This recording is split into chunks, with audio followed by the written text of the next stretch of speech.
Welcome, everybody. Thank you so much for joining us today. We have an amazing webinar coming up for you in a few minutes. My name is Neil from Portal to Ascension, and we truly appreciate each and every one of you showing up to be a part of this amazing revolutionary event. Today's event is UFO disclosure / partial disclosure from the government. This is an emergency impromptu webinar. We only launched this 2 days ago, and we have about 1,000 people registered within those 2 days. And this is going to go viral on YouTube for sure. We're also broadcasting live on Facebook.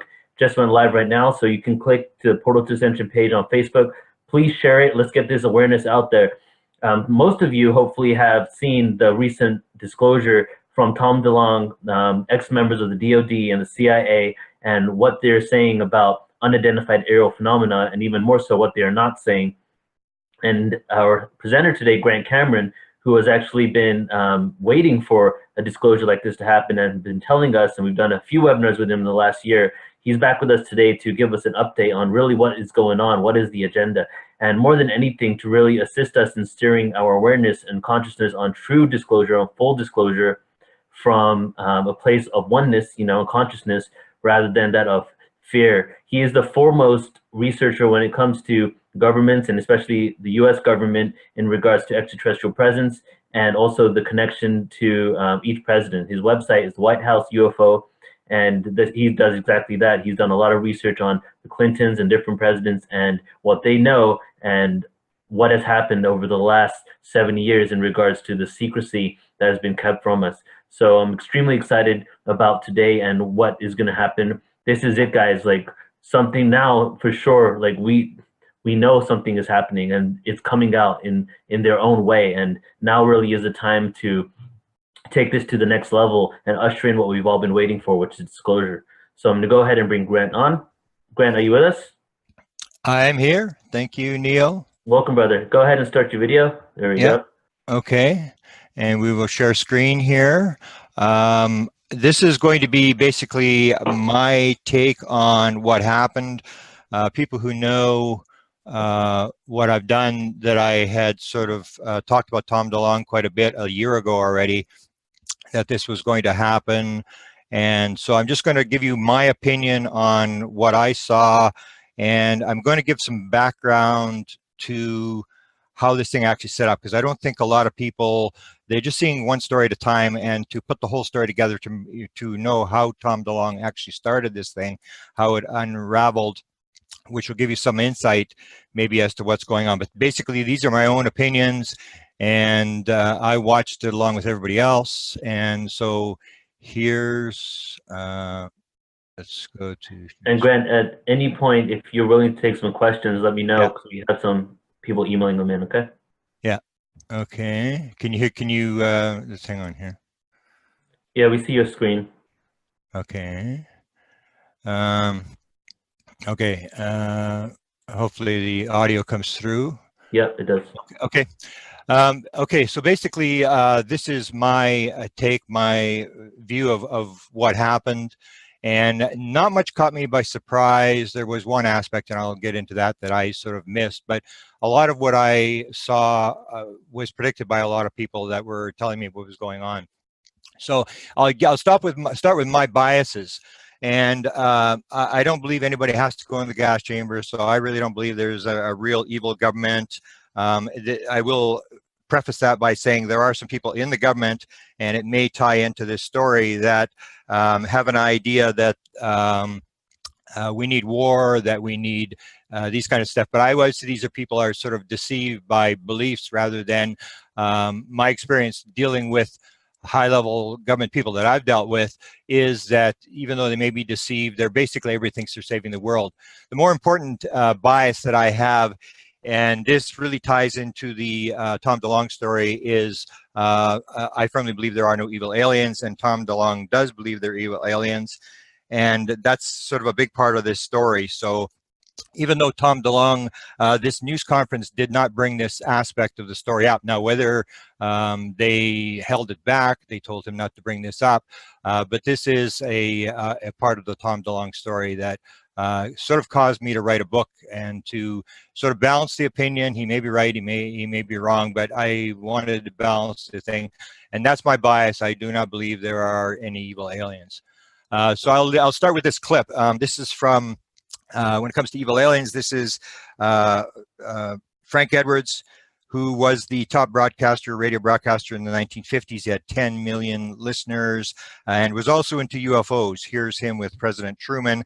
Here's him telling a story about the 1952 overflights of Washington, D.C. And if you remember the story, on the first Saturday night in July of 1952, UFOs were sighted over the White House, and Truman, according to all the newspapers, gave a shoot-down order, and a number of telegrams came into the White House. I was actually at the Truman Library and recovered all these telegrams, and they were basically saying, Mr. President, don't shoot him down, don't shoot him down. And so Frank Edwards tells the story of Albert Einstein going to the President of the United States about the shoot-down order. They didn't go up with their shoot-'em-down order for the simple reason that Albert Einstein and others of comparable standing heard about the shoot-'em-down order because the story was on the front pages all over the world. They heard about this shoot-'em-down order, and they personally got in touch with the little man in the White House, and I know what Mr. Einstein told him. He said, Mr. President, anyone who can cross millions of miles of space will be able to take care of himself after he gets there. Don't start something you can't finish. That was one time that Give 'em Hell Harry decided it would be better not to give him any hell. And that was from a 1956 speech that he gave in Detroit.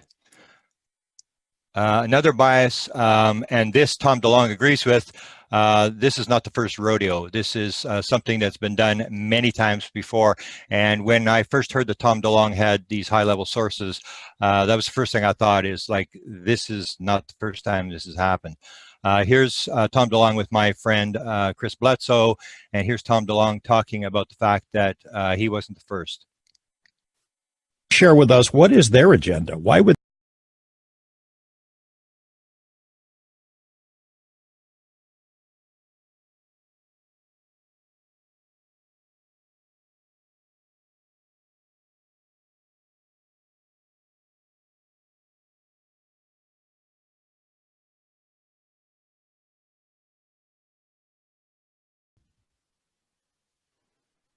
And I basically point out here, one of the things I want to point out to start, and you got to keep this in mind with all these high-level officials who are now coming out to disclose stuff, that in 1950, the Canadian government produced a top-secret memo in which it was stated that the flying saucer subject was the most highly classified subject in the United States, rated higher than the H-bomb. So this is the most highly classified subject in the United States, and it's important to keep that in mind as we go through this whole thing. I wrote about this in a book called Managing Magic when I first heard about Tom DeLonge. What I do in the book is I just basically outline, starting in 1944 all the way up to the present time, the fact that the government, the people in control of this story, have been leaking this story left, right, and center all the way through. And what I do is I just basically put all the stories together, this year, as you go through, and you basically say that you see that the Tom DeLonge operation is nothing new. They've been doing this all along. And at the end, I'll give you a couple of examples of things they did in the past. Here's a disclaimer. I basically say that, if it comes up here, there may be mistakes in what I say, and a lot of people have pointed out that, you know, stuff is not accurate, and I will take responsibility for that. And once there is everybody's under oath and testifies and the documents are out, I will correct all the mistakes I've made. And the other thing I want to point out is that I firmly believe there are other programs. The Tom DeLonge operation is rumored to be only one of 6 programs that's being run right now in trying to get this story out. As to why it is, I'm really not too sure. One of the things may be the attitude of Barack Obama. One of the things I sort of point out to people, because it's only the last 2 years that this thing has really accelerated with a number of leaks, people coming out, people being contacted like Tom DeLonge, is that in November of 2015, Barack Obama gave a interview to GQ magazine, and in that interview he was asked about the secrets. The question was, Mr. President, you get all the secrets, you're the most powerful man, what do you say? And he said, you know, everybody always asks me about UFOs and Roswell and aliens, and I just want to tell you that that top secret stuff isn't as exciting as you think it is. And so basically it's a situation where when the president talks about something, he may be actually declassifying, he may be actually greenlighting, and that's about the time that this thing started to take off, is around that time, 2015, when these programs seem to be accelerating. And it may be that the president greenlighted this, because a lot of people will say to me, oh, the CIA does this, the CIA does that, and I maintain the CIA doesn't do anything. The CIA does what it's told to do. It works for the president of the United States, and that when the CIA runs a major operation, it's being greenlighted by the president. It's all protected by plausible deniability that you're never going to tie it into the president, but the idea that there are all these agencies that are running around doing their own thing without the president knowing what's going on is sort of crazy, that there's a sort of a cabal, or that every day somebody comes into Donald Trump's office and tells him what to do, and Donald salutes and kisses the guy's ring and does what he's told. I do not believe that's happening. I believe the president is in charge. The president is the Wizard of Oz. The president is the one that's running the cover-up, and they want you to think it's somebody else. They want you going down some dark alley, because then you won't ask the president. And it's all plausible deniability to protect the president, because everybody knows where he lives, everybody knows his phone number, and you don't want the president being questioned about this. So I say that there are only three options in this whole scenario. The government is either covering up, which they are not doing, because if the U.S. government were to cover up, they would do what every single nation in the world except the United States has done, and that includes Canada, it includes all the European, all the South Americans, is basically, if they were to cover this thing up, they would just shut up and quit talking about it. Because there's so many examples. If you look at my Managing Magic book, like literally every year they're leaking something to somebody. And because I do the U.S. presidents, a lot of times people will ask me, well, what's going on in Canada? What's the Canadian position? And I always say, I have not got the foggiest notion what's going on in Canada, because the Canadian government does not talk about it. There are no whistleblowers here. There are no leaked documents. There's none of that. If you want to cover up, you would just shut up and the story would go away. The last thing they've done is to shut up. They've got all these stories coming out, so they're not covering up, and they're also not disclosing, because if they wanted, if the U.S. government wanted to disclose, they would simply go to CNN, Fox News, New York Times, Washington Post. They would take them and show them the bodies, the crafts. They would have a news conference, and they would say, whatever documents you need, we'll give you. That would be disclosure. So they're not covering up and they're not disclosing. They're doing something in between. They're doing this sort of half true, half false thing, releasing stuff like dirty water, where two stories are put out at the same time. Nobody really knows what's going on. In the meanwhile, in the background, they're looking at all the military implications of this thing, building weapons, and yet they are in many ways releasing this story of what's actually going on and protecting the classified material. And to me, there's no other option. You can't have a cover-up, you can't have a disclosure. They're doing something in between. And the story I'm working on right now, which I think is the best story I've seen in 42 years, is the story has to do with Mount Shasta. And basically what I point out there is that the aliens are doing exactly the same thing. The aliens are not disclosing, because if they wanted to disclose, they'd land on the White House lawn and tell us what's going on. And they are not covering up, because if they wanted to cover up, if you take a look at the abduction scenario, if they want to cloak themselves, they can cloak themselves. You do not see them. So when you see a UFO, you're part of the game. When you see a UFO, they want you to see it. Why do UFOs have lights on them? So you can see them. They are doing this gradual disclosure thing as well. Climatization, whatever you want to call this thing, it's this gradual disclosure, and both the government and the intelligence behind the phenomena are both doing the same thing. Okay, let's get this thing to go here. Okay, now Steve Justice, who is one of these new people who came up, identified the 3 different divisions that Tom Delonge is bringing up, and 2 of them I had been told about numerous times over the last year. The one was the sort of the science division, which is to gather information.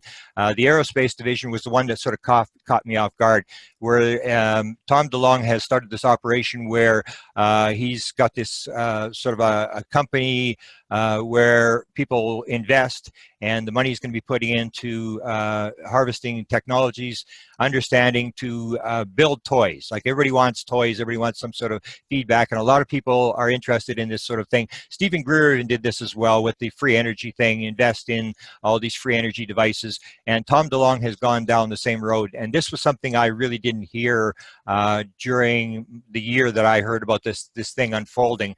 That was sort of caught me off guard. The education division is sort of the biggest, and Tom Delonge is very well known for this. He's taken a lot of criticism, and I think it's kind of uncalled for, because basically Tom Delonge has a company, a media company called To the Stars, and he is into books, he is into movies, he is into all this stuff. This is his business.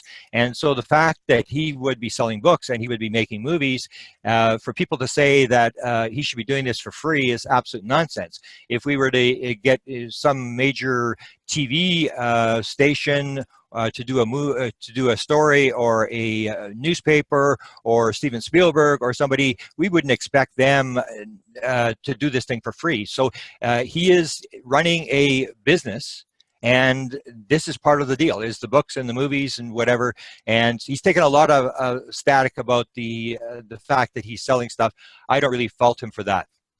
When I saw this thing unfold, it absolutely reminded me of UFO Cover-Up Live. I've been in this since 1975. And as I said, I have seen this play run over and over and over. The closest version of what happened the other day is UFO Cover-Up Live. It's just that this time they're really good at doing it. They did it way better. They didn't make the mistakes they did in UFO Cover-Up Live. UFO Cover-Up Live was run in October of 1988, and basically it was I believe an operation run by President Reagan, who was the election, the '88 election was 2 weeks after this documentary ran, and this was sort of a last-minute thing that Reagan put out. And basically, we knew at the time that it was going to be a thing where they were going to release a bunch of material, almost the same as the Tom Delonge thing. It's almost this, it just reminds me so much, because in the UFO Cover-Up Live, most people, and you can find this on the internet, if you Google search this UFO Cover-Up Live, you can watch the entire documentary. Everybody that was involved, and I knew a lot of the people that were involved, said it was the worst documentary that was ever done. It was scripted, people were reading off of cue cards, and if you look at the Tom Delonge operation, they were reading off teleprompters as well. This was totally scripted. Everybody was reading the thing off teleprompters, even though some of the people that Tom Delonge had brought on board had only left their jobs days before. Their speeches were already read, or already written, and they read these speeches. So it's exactly the same as UFO Cover-Up Live in October of 1988. And in that documentary, they released a bunch of stuff. And as I said here, you had this thing where it's all scripted, where people are not really saying their own story. They're just sort of reading off of, it's all arranged beforehand. The UFO Cover-Up Live introduced a number of things. The Avery, the Falcon, the Condor appeared on there. The idea of the live alien appeared on there. And a lot of people said this was disinformation. And there may have been some disinformation in it, but there was a bunch of information that was actually done. One of those stories was, and this is my friend Bob Emenegger, who was working with Gray Advertising in 1970s, and was actually given the job. He was working on the Nixon re-election campaign, and actually was given the job to do a UFO documentary for the U.S. Defense Department, and actually signed a contract in the Pentagon. He described how he was able to go into the Pentagon. The man sitting beside him on the left is Paul Shartle, who was the security manager at Norton Air Force Base. And Shartle brought them in, Bob Emenegger and his partner Alan Sandler, and were told to do 8 documentaries for the U.S. military on working with dogs, 3D holography, working with dolphins, all these different things. And then they were told that they were to do this UFO documentary, and they were to hide it under the other 8 documentaries. Bob said they had actually access to anybody. They could go anywhere they wanted. No, they had no refusals for people to talk, and they basically put this documentary together. And Bob appeared on this, and he actually talked about how bad this documentary was. He was famous for the Holloman Air Force Base story, that he was given this documentary in the 1970s. He actually held it in his hands. They actually had the thing, and at the last minute, what happened was that the U.S. Defense Department, Bill Coleman from the Pentagon, pulled the documentary back at the last minute, said it was Watergate, the time isn't right, we have to pull the film back, and they did the documentary and weren't able to use the film at the very end, except for 8 seconds of the actual film, which I will show you in a couple of seconds. So they were on it, and Bob actually talked about how frustrated he was, and he's a very funny guy. He likes comedy and stuff. He tells the story about being on the stage, and he was talking about the Holloman Air Force Base film that they had, that the ship lands and the door opens, and he's reading off the cue cards, and he said, and the door opened up, and out came Sasquatch. And he said, the guy behind the cameras, as they were doing the rehearsal, said, read what's on the card, read what's on the card. And he said he was so frustrated because this was his story, and he had somebody else writing his story that he had to read it off cue cards. So this is basically the same thing, except that in the 1988 documentary, they made a lot of mistakes in terms of unknown witnesses, the Condor and Falcon, the controversy about who these people were. And so this time it's much more open. The actual people are out in the open. Their names are out there, but it's basically the same scenario. And a lot of people will say 1988 UFO cover-up live, that it was all disinformation, but I always point out to people that if you think it's all disinformation, take a look at this flow chart, which appeared in October of 1988 on that documentary. This is the flow chart that shows the operation from the president on down, how they run the UFO operation. And what you will see on the bottom right-hand side there is Area 51. This is October of 1988. Bob Lazar would not go on to Area 51 onto the base until December of 1988. The Area 51 story would not break until the spring of 1989. Already in October of 1988, it's on a flow chart, which is put out to the American public, and just nobody picked it up. It was on the flow chart. The other item that I point out is the DARPA in the middle there. I was talking about DARPA in 1988, 89, 1990, when I published my first book. Now DARPA is a big thing. In 1988, 89, very few people knew what DARPA was. But the most important thing on this flow chart is on the left-hand side, you'll see the Parapsychology Research Unit, which was operational under the DIA in 1988. This would move to the CIA in 1995, and Dr. Ronald Pandolfi would shut it down, or as I say, move it from the CIA white world to the CIA black world. The Parapsychology Research Unit actually did operate in 1988. It would not be declassified for 7 years. It's on a flowchart in 1988. It's just nobody picked it up. So they dropped these things in these documentaries and cover it with disinformation. I call it like sort of dirty water. You put the story out, and then you throw some dirt in the water, so people are sort of bumping into each other, telling different stories, and this is how they sort of gradually leak the story out. They're able to control it. It's not that they're disinforming people. I always say they're managing the magic. That this is like magic. It's more than UFOs. It's also a paranormal phenomena. And they're managing the story because they have two options. You can either kill everybody that knows the story, or you can manage the people who are running with the story. That's what they're doing. They're managing, moving the story in the direction they want it to go. In 1988, they were also raising money. This is one of the things that Tom Delonge really taking a lot of hits on, is the money. And in the 1988 thing, there was all sorts of controversy about the fact that they were charging $1 to phone in your UFO sighting in 1988. So that has not changed from 1988 till now. This is the list, and this is kind of important because what I say in these stories of the government releases is that you basically see the same players cycling through these stories. This is what was called the Avery, which was created by Bill Moore in the 1980s. A lot of people, it's turned into sort of a myth that this is some top secret government Illuminati group. It was not. It had nothing to do with any sort of top secret group. What the Avery was Bill Moore, who I knew in the 1980s, who actually helped me at one point during one of my investigations, actually had a bunch of people almost the same as Tom Delonge. Tom Delonge claimed to have 10. I think he has got a lot more than that now. Bill Moore had 24 sources. And what he did for his 24 sources, Tom Delonge has released a lot of his names.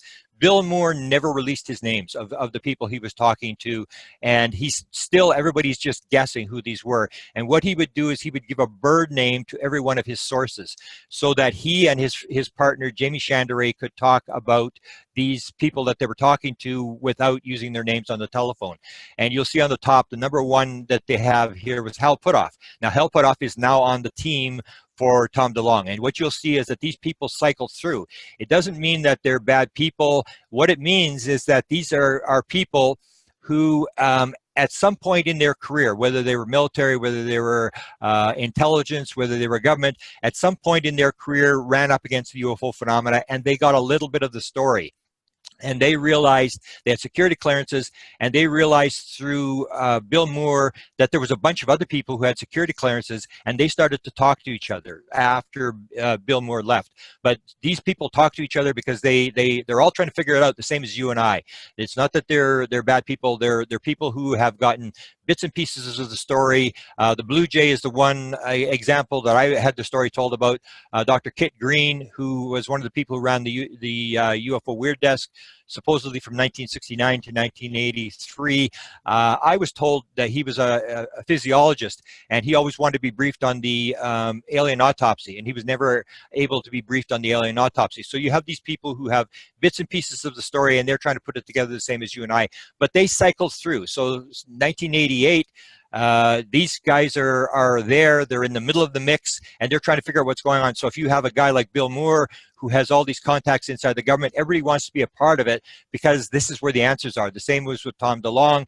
If you get a guy who's got all these inside government sources, all the people are going to gravitate to that because they want to be part of this game to get the answers.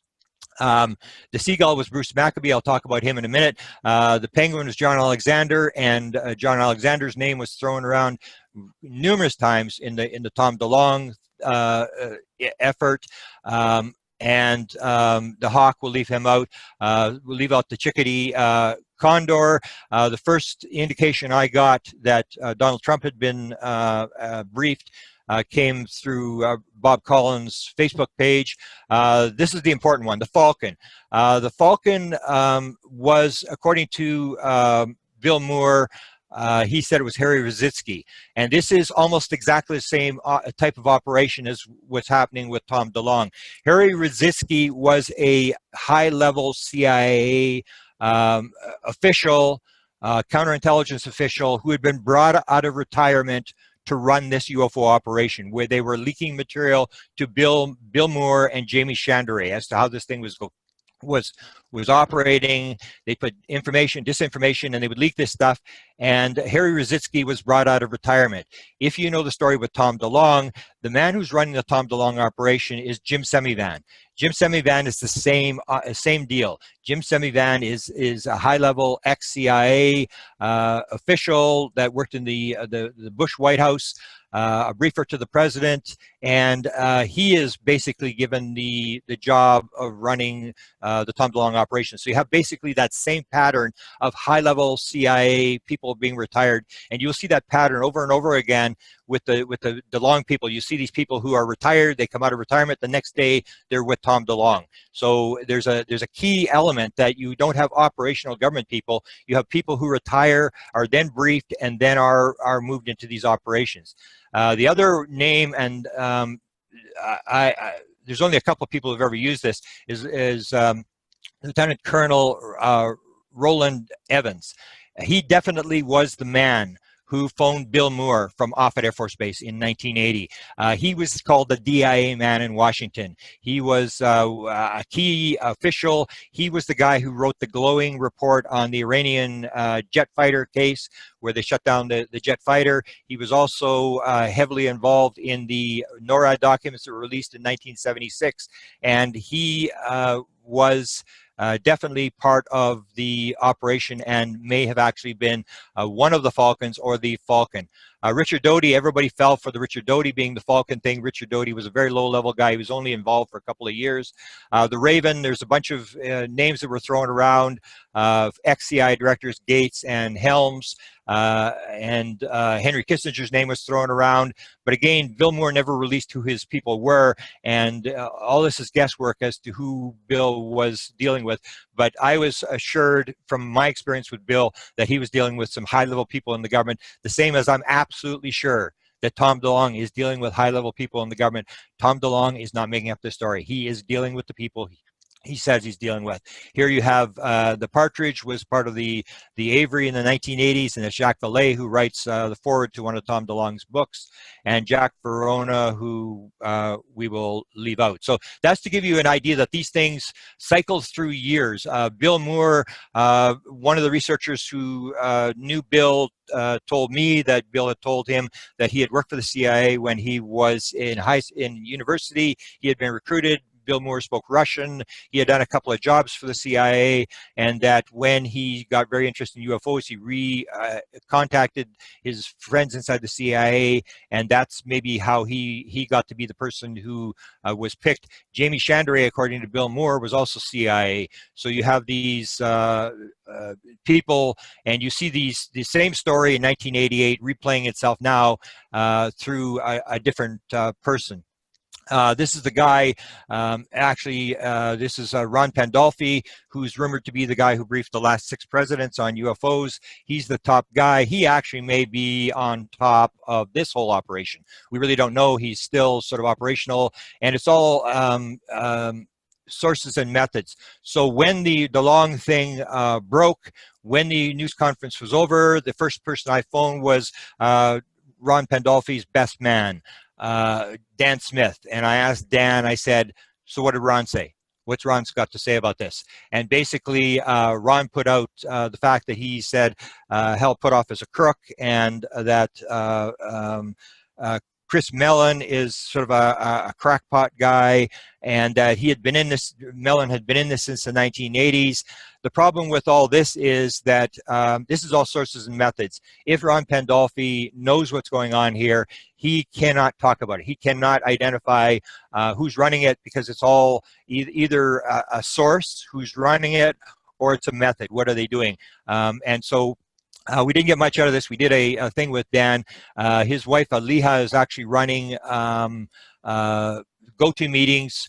There was actually, we had interaction today. She had reached out today. And one of the stories that they want to put out is the story of the portal. The idea that there's an interdimensional aspect to this whole thing. So as I said at the beginning, there are a number of programs. I've been told as many as 6 programs, and Ron is running some sort of operation where they're trying to get this idea that there are portals, that there's an interdimensional aspect to this whole thing.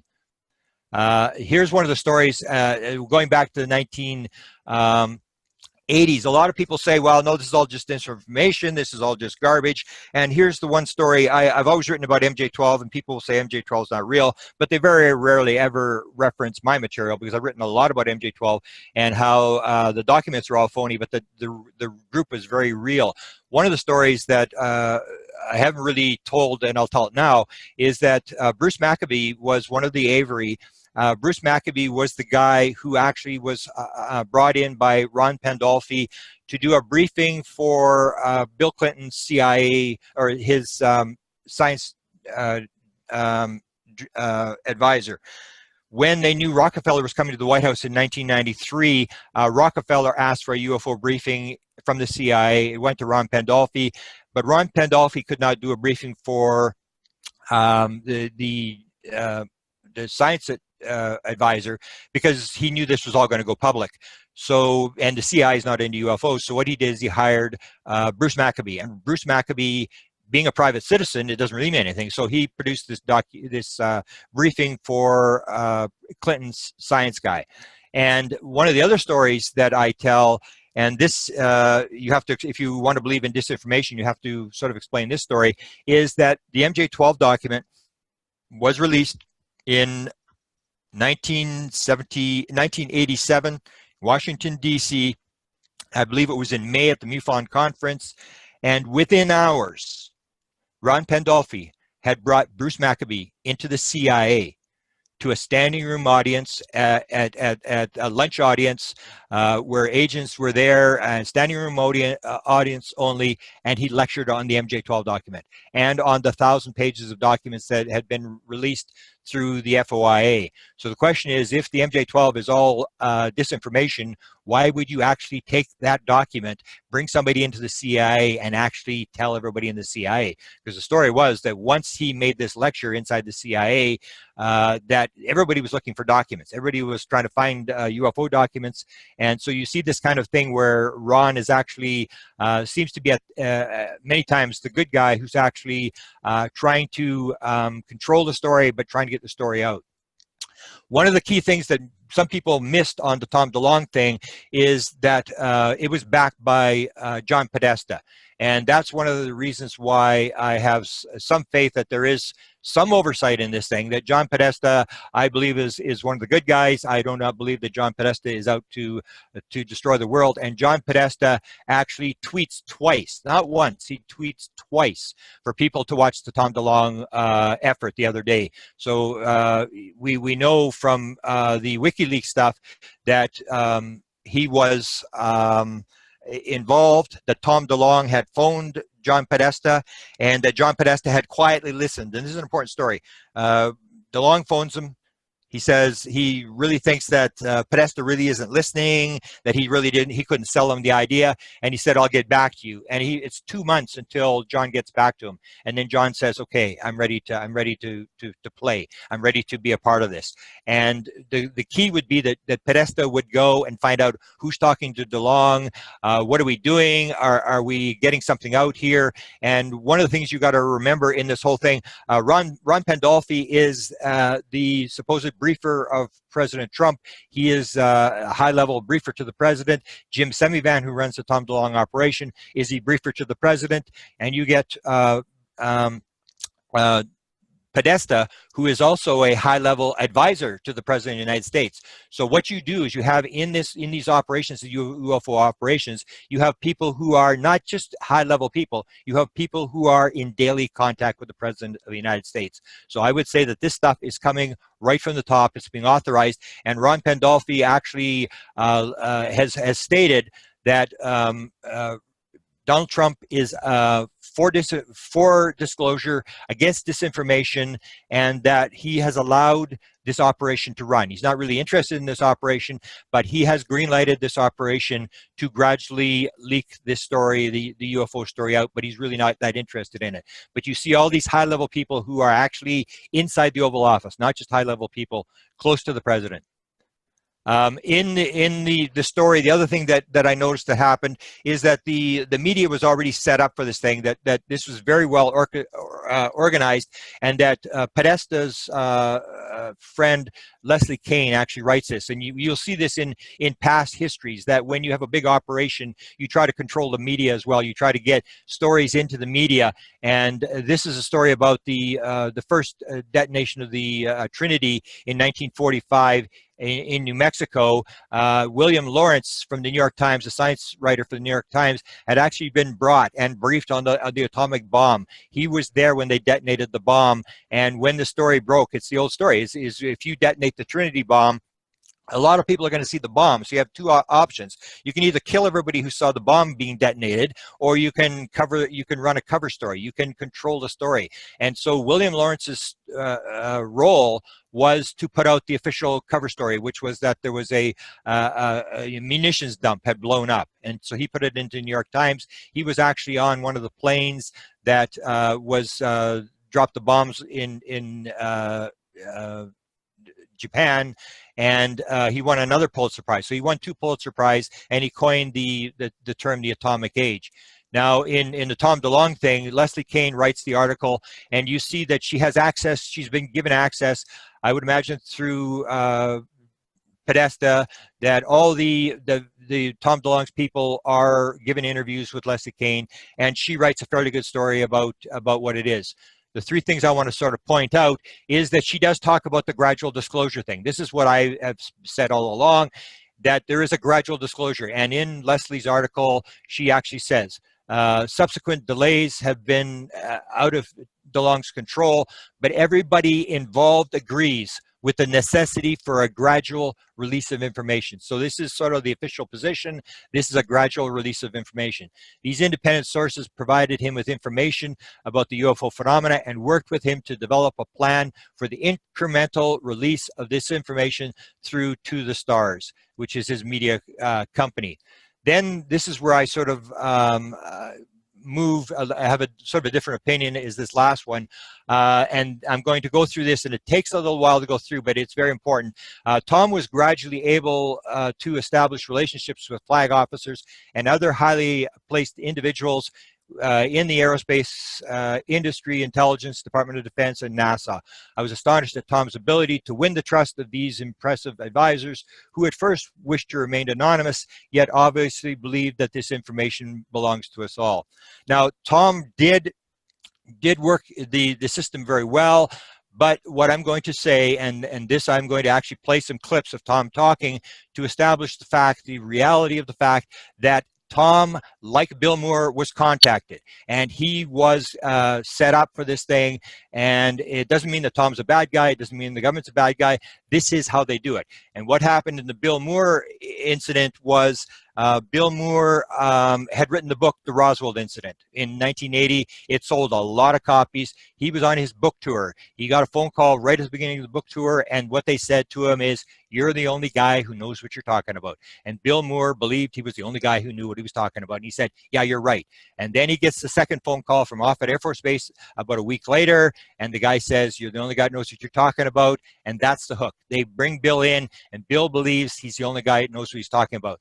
And so I talk in the book, I talk about the 5 messiahs, and the messiahs are Stephen Greer, Bill Moore, Tom DeLonge, and they all have this thing where they all believe that they know what's going on, that this is part of this sort of an ego, the ability to believe that you really know what's going on, and that's how they bring you in. So Tom DeLonge, before he actually made these connections, which he was very good at making these connections and following through on the plan that he had. But before he had all this figured out, that very, very little, he's sort of giving credit to these officials for his beliefs, but you'll see a lot of these beliefs he had long before he went in. And here's how it actually starts. Tom DeLonge talks about the fact that he's ready. This is on Jimmy Church's show. He tells the fact that he is like the rest of us in the field. He's obsessed. So he's been into UFOs his entire life. Been studying it for so long, and I just can't get out of my head, what the hell is going on? So for 25 some years, I would read every book I could, watch every video I could, would listen to every lecture I could as I fall asleep every single night. Every tour I went on, it was an obsession, and it never got easier. Now, this is another thing that people don't realize is that Tom DeLonge is one of the messiahs. I call them messiahs, the people that believe that they're given the message. And Tom even said at one point, he actually tells one of the interviewers that his name is Thomas Matthew. He's asked, "Do you really think that you're like a guy who's there to bring the story?" And he said, "My actual name is Thomas Matthew DeLonge, and that means truth seeker." So he actually does believe that he's sort of a messiah. And if you get into the reincarnation theory of connected to UFOs, well then everybody seems to have a role. So this is not bizarre that somebody would believe they have a mission. If you ask most experiencers, they'll say yes, they have a mission. But one of the things people don't realize is that Tom DeLonge actually starts with Stephen Greer. Okay, hang on. We've got to play this one. Hang on.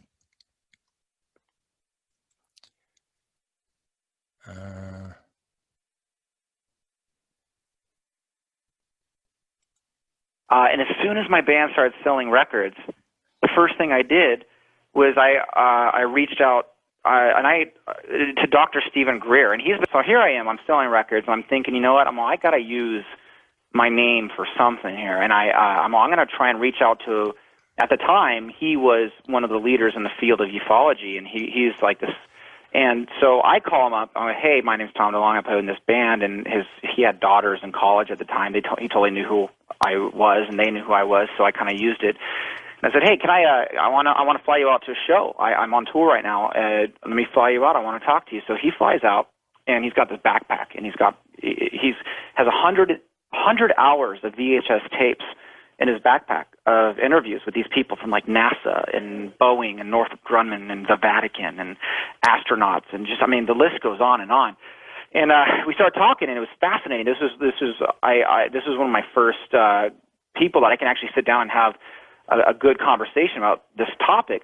Well, we met a couple times, and then I said, you know what I want to fly this guy out to LA. I want to introduce him to some of my agents out there, because I am still to this day represented by one of the biggest agencies in LA, where they do they represent like Spielberg and Tom Cruise and everybody. So I was like, maybe this guy needs to tell a story to these agents out here. We need to make a movie about this and try to get the truth out here. And so during that time I'm flying him out, he hands me 36 hours, which is a summary of the 100 hours of testimony. And these are guys talking straight to camera about their specific,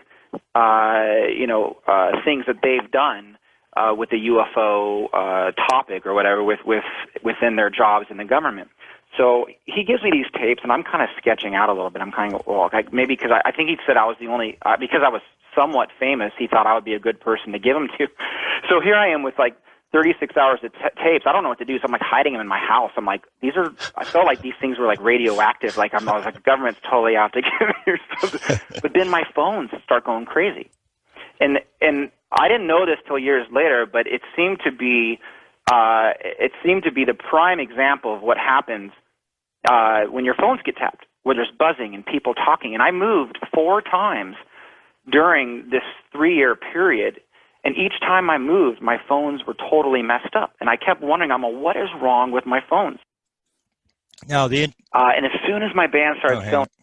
And the interesting thing is that now these two do not get along.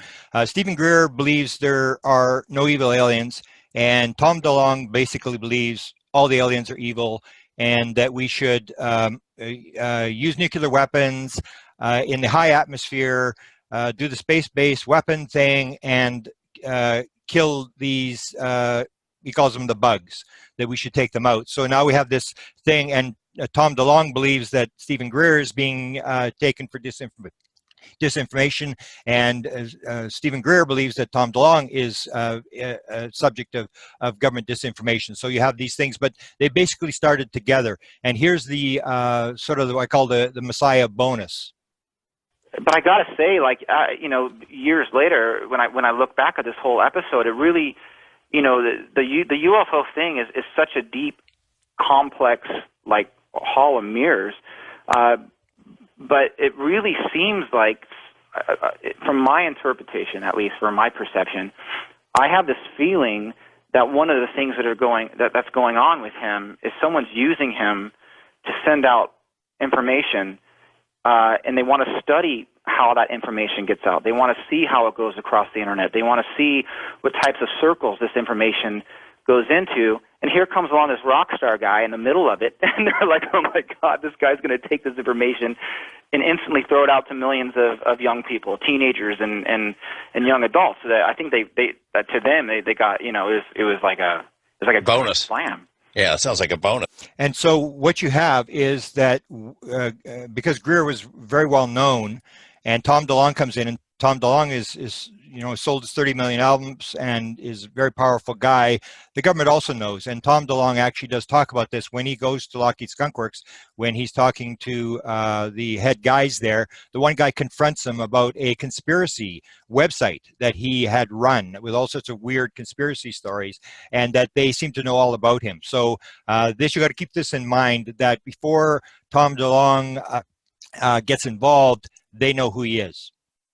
So Tom makes the first move. I give him credit for this. He actually does make a move, and he contacts a relative of somebody in Lockheed. I have the opportunity to talk to somebody that I knew what was going on. And so I did something kind of interesting. I took the opportunity kind of by the horns, and I did something that actually, if you would see somebody probably do with an intelligence service. I went to this person's family member, and I go, hey, does your so-and-so ever talk to you about UFOs? And this person was a fan of mine, so I knew they would tell me the truth. And there's the end of the clip is missing, and he said, "Oh hell yeah," he does talk about it. So Tom develops the plan of what he's going to do, and here's the plan.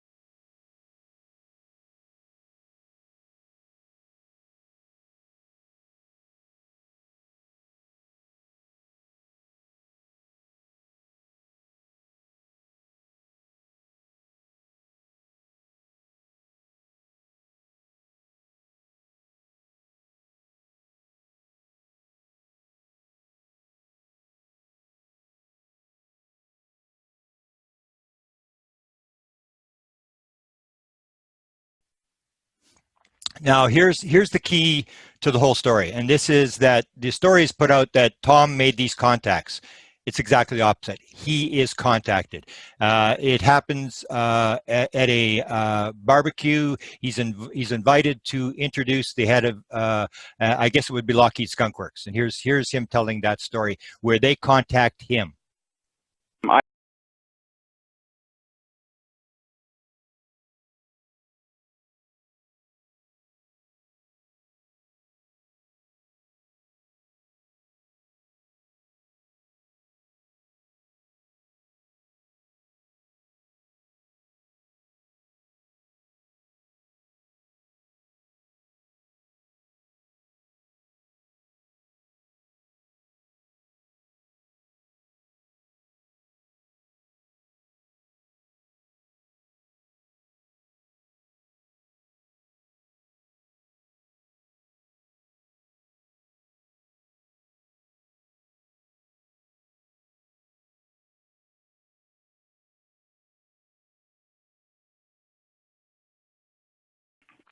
And so Tom agrees to do it, and he says, if I can have 5 minutes with the president, I will do it.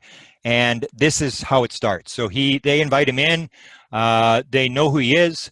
They know he's running the conspiracy site. They know he's big time into UFOs. They know he has this huge audience of young people that can be accessed, and they sort of invite him in. And then he goes to the desert, and he has this meeting in the desert, and we come to the second part of the hook that I call. And then I said, well, let me do something. Let me send you some material, and just for you. I'm not going to send it to anybody else that was in those rooms. And let me send you some material. And he says, okay. So I walk out of that room, and I say goodbye to two other people that were the heads of that institution that worked directly under that person. And I'm getting ready to leave, and I'm still in the most secure area of this place. And they say, I said, thank you so much for coming. Thank you for having me. I hope I get to speak to you guys again. But until that time, thank you. And they said, well, where are you going? And I said, well, I thought the meeting was done. Oh, no, why don't you stay a while? And then I was like, whoa, okay. And so they tell him, why don't you stay? They actually drag him back and say, let's sit down and talk. And so the idea is that he's running the show, and when you start looking at it, it looks like they're running the show. And this is I think with the evil alien thing, this is where the sort of the situation where Tom believes he's figured this thing out. It's all evil aliens, and he believes That is why they decided to play with him. And I think this is the next clip where he talks about why all these people decide to play the game with him, because he's got it figured out. And this is honestly, check this out. You want to know why I got brought in to the most secret groups ever? Is because I went in there and I said, you know, something's wrong here. Let me tell you the way I see it. And they said, okay. I said, the way I see it is, you have something flying around, and every once in a while it lands and performs a miracle, and it creates a religion. It goes up in the sky, and it does something crazy, and people kind of love it and clap and whatever. But when you really look at it, all the religions are different, and all the experiences are different.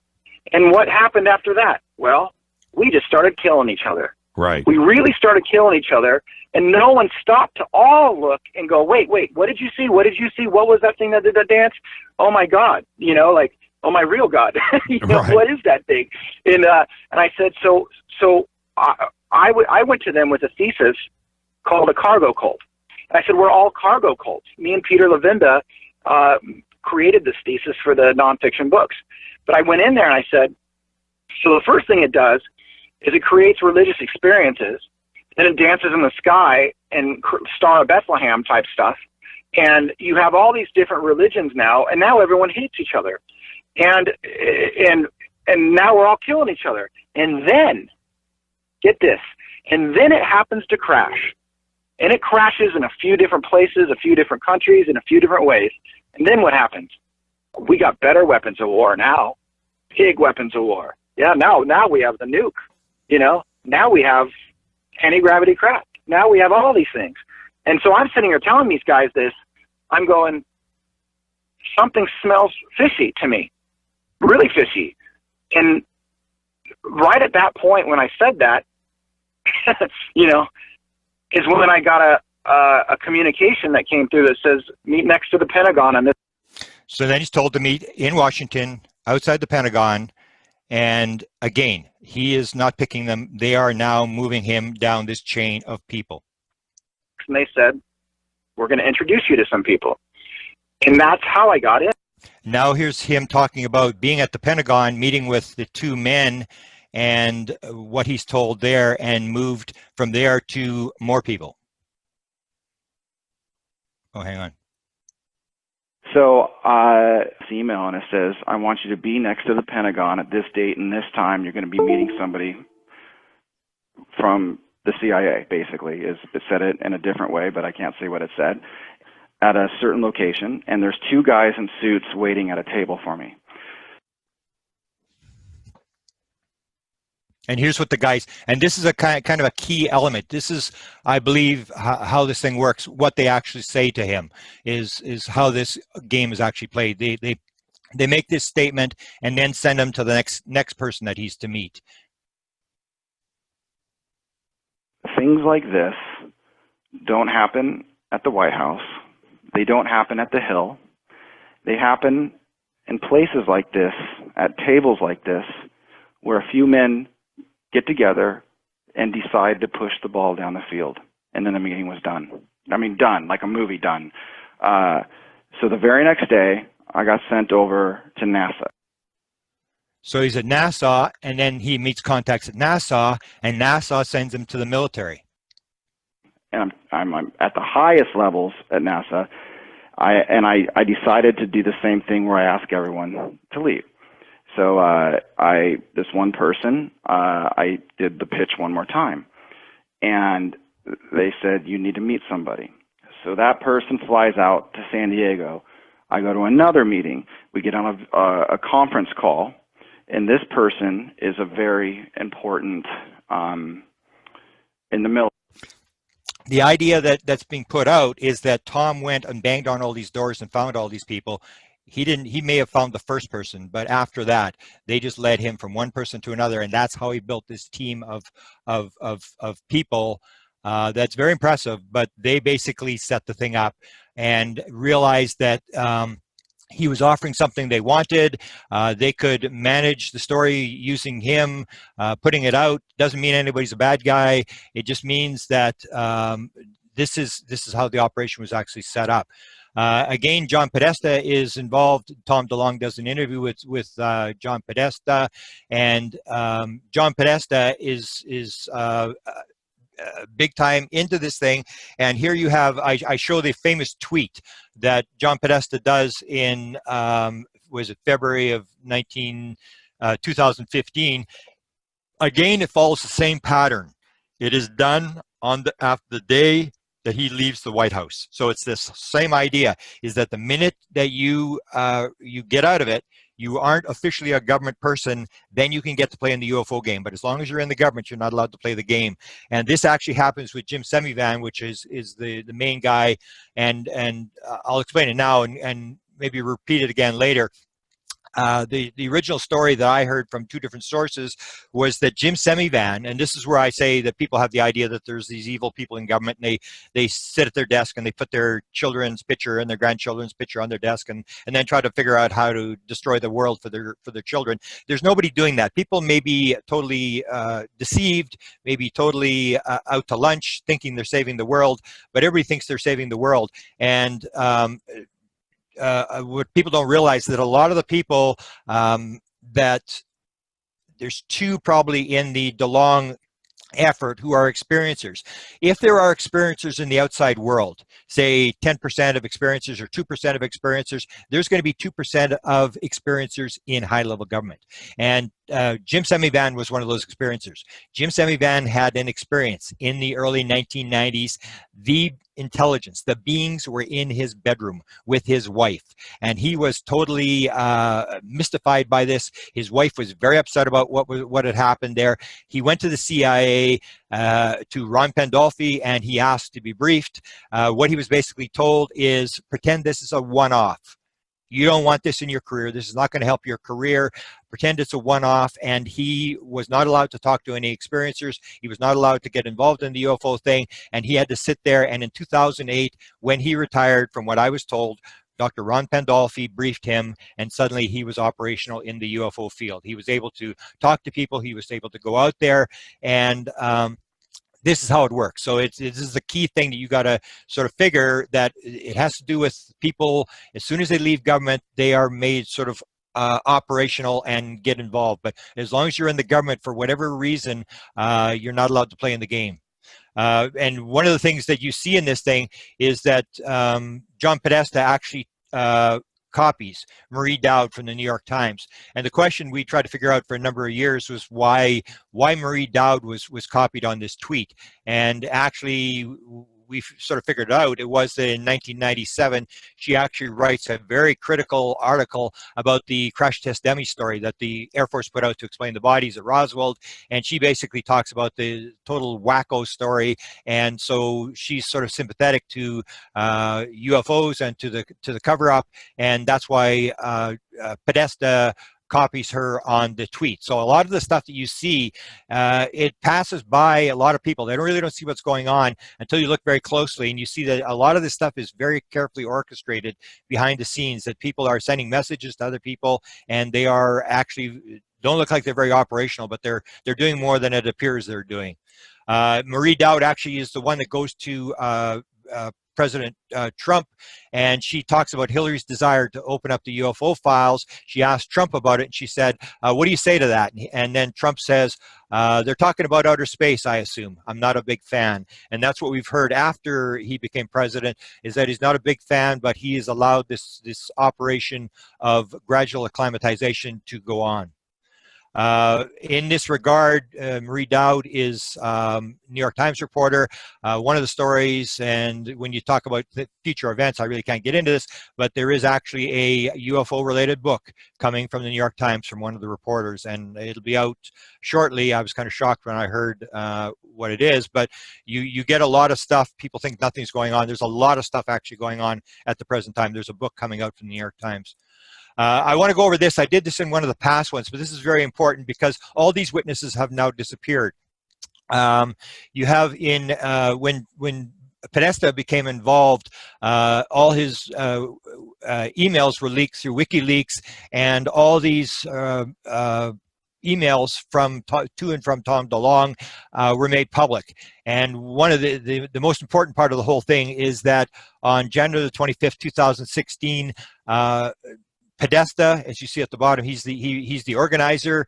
He organizes a meeting. It's a go-to meeting, and it's a Google Hangout meeting, and it's on UFO disclosure. It's for Tom DeLonge, Podesta meeting, and here you have the calendar where the sort of the meeting is set up by his Podesta's secretary, and you see the list of attendees. There's Tom DeLonge, and then there's Fisher, his secretary.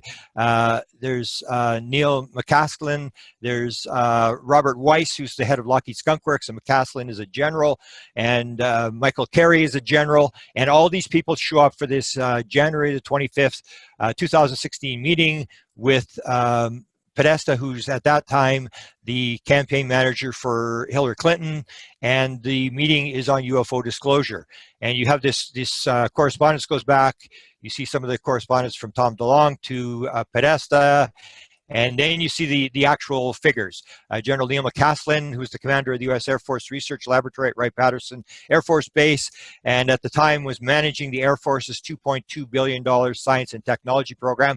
He gets invited to the meeting, and as you can see from the email that he sends, he's all confused as to what time it is, and it confirms that he's actually coming to the meeting. This is confirmed that he actually, I think he's a two-star general, actually does appear at this meeting on UFO disclosure.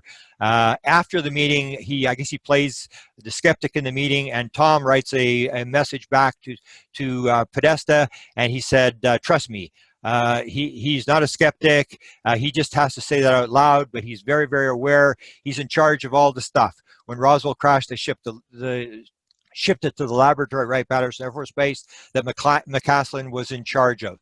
And I've been working here for 4 months. So McCaslin shows up at this meeting, and then you get more. You have the general actually makes comments later on. He actually makes comments on what they should do with the program. Here's the general's thoughts as to how the UFO disclosure should go. And he actually sends this email, DeLonge sends this email to Podesta as to what the general's thoughts are.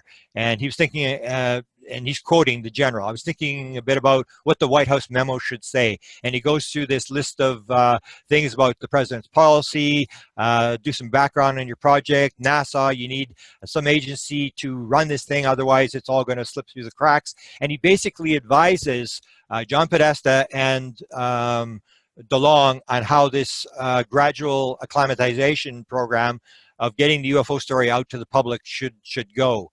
The other one was General Michael Carey. He'd actually been demoted by President Obama. He got into an incident in Russia, a drinking incident. He was actually demoted. But at the time when he was working with DeLonge, he was special assistant to the commander of Air Force Space Command at Peterson Air Force Base. So he actually attends the meeting as well. You can see Michael Carey has accepted this invitation. He shows up at this UFO disclosure meeting as well.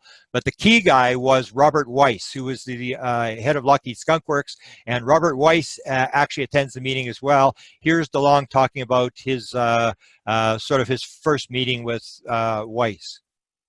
I had the rare opportunity to present my ideas to an executive with the Department of Defense who worked in special access programs in an area called Watertown, also known as Area 51. That meeting led to multiple clandestine encounters across the United States, from desert airports to vacant buildings deep within Washington, D.C.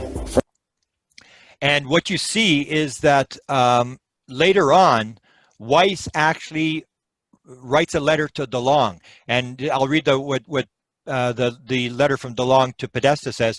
Mr. Weiss from Lockheed Skunk Works just emailed me asking if there were any updates, which would indicate that John had promised to do something. John had promised an agenda, and Weiss from Lockheed Skunk Works he's actually contacting Podesta to see if there's anything going on. Like what's the story on the UFO thing, which is very ironic because if you remember back in the Clinton administration, John Podesta was known as the X-Files man in the Clinton White House.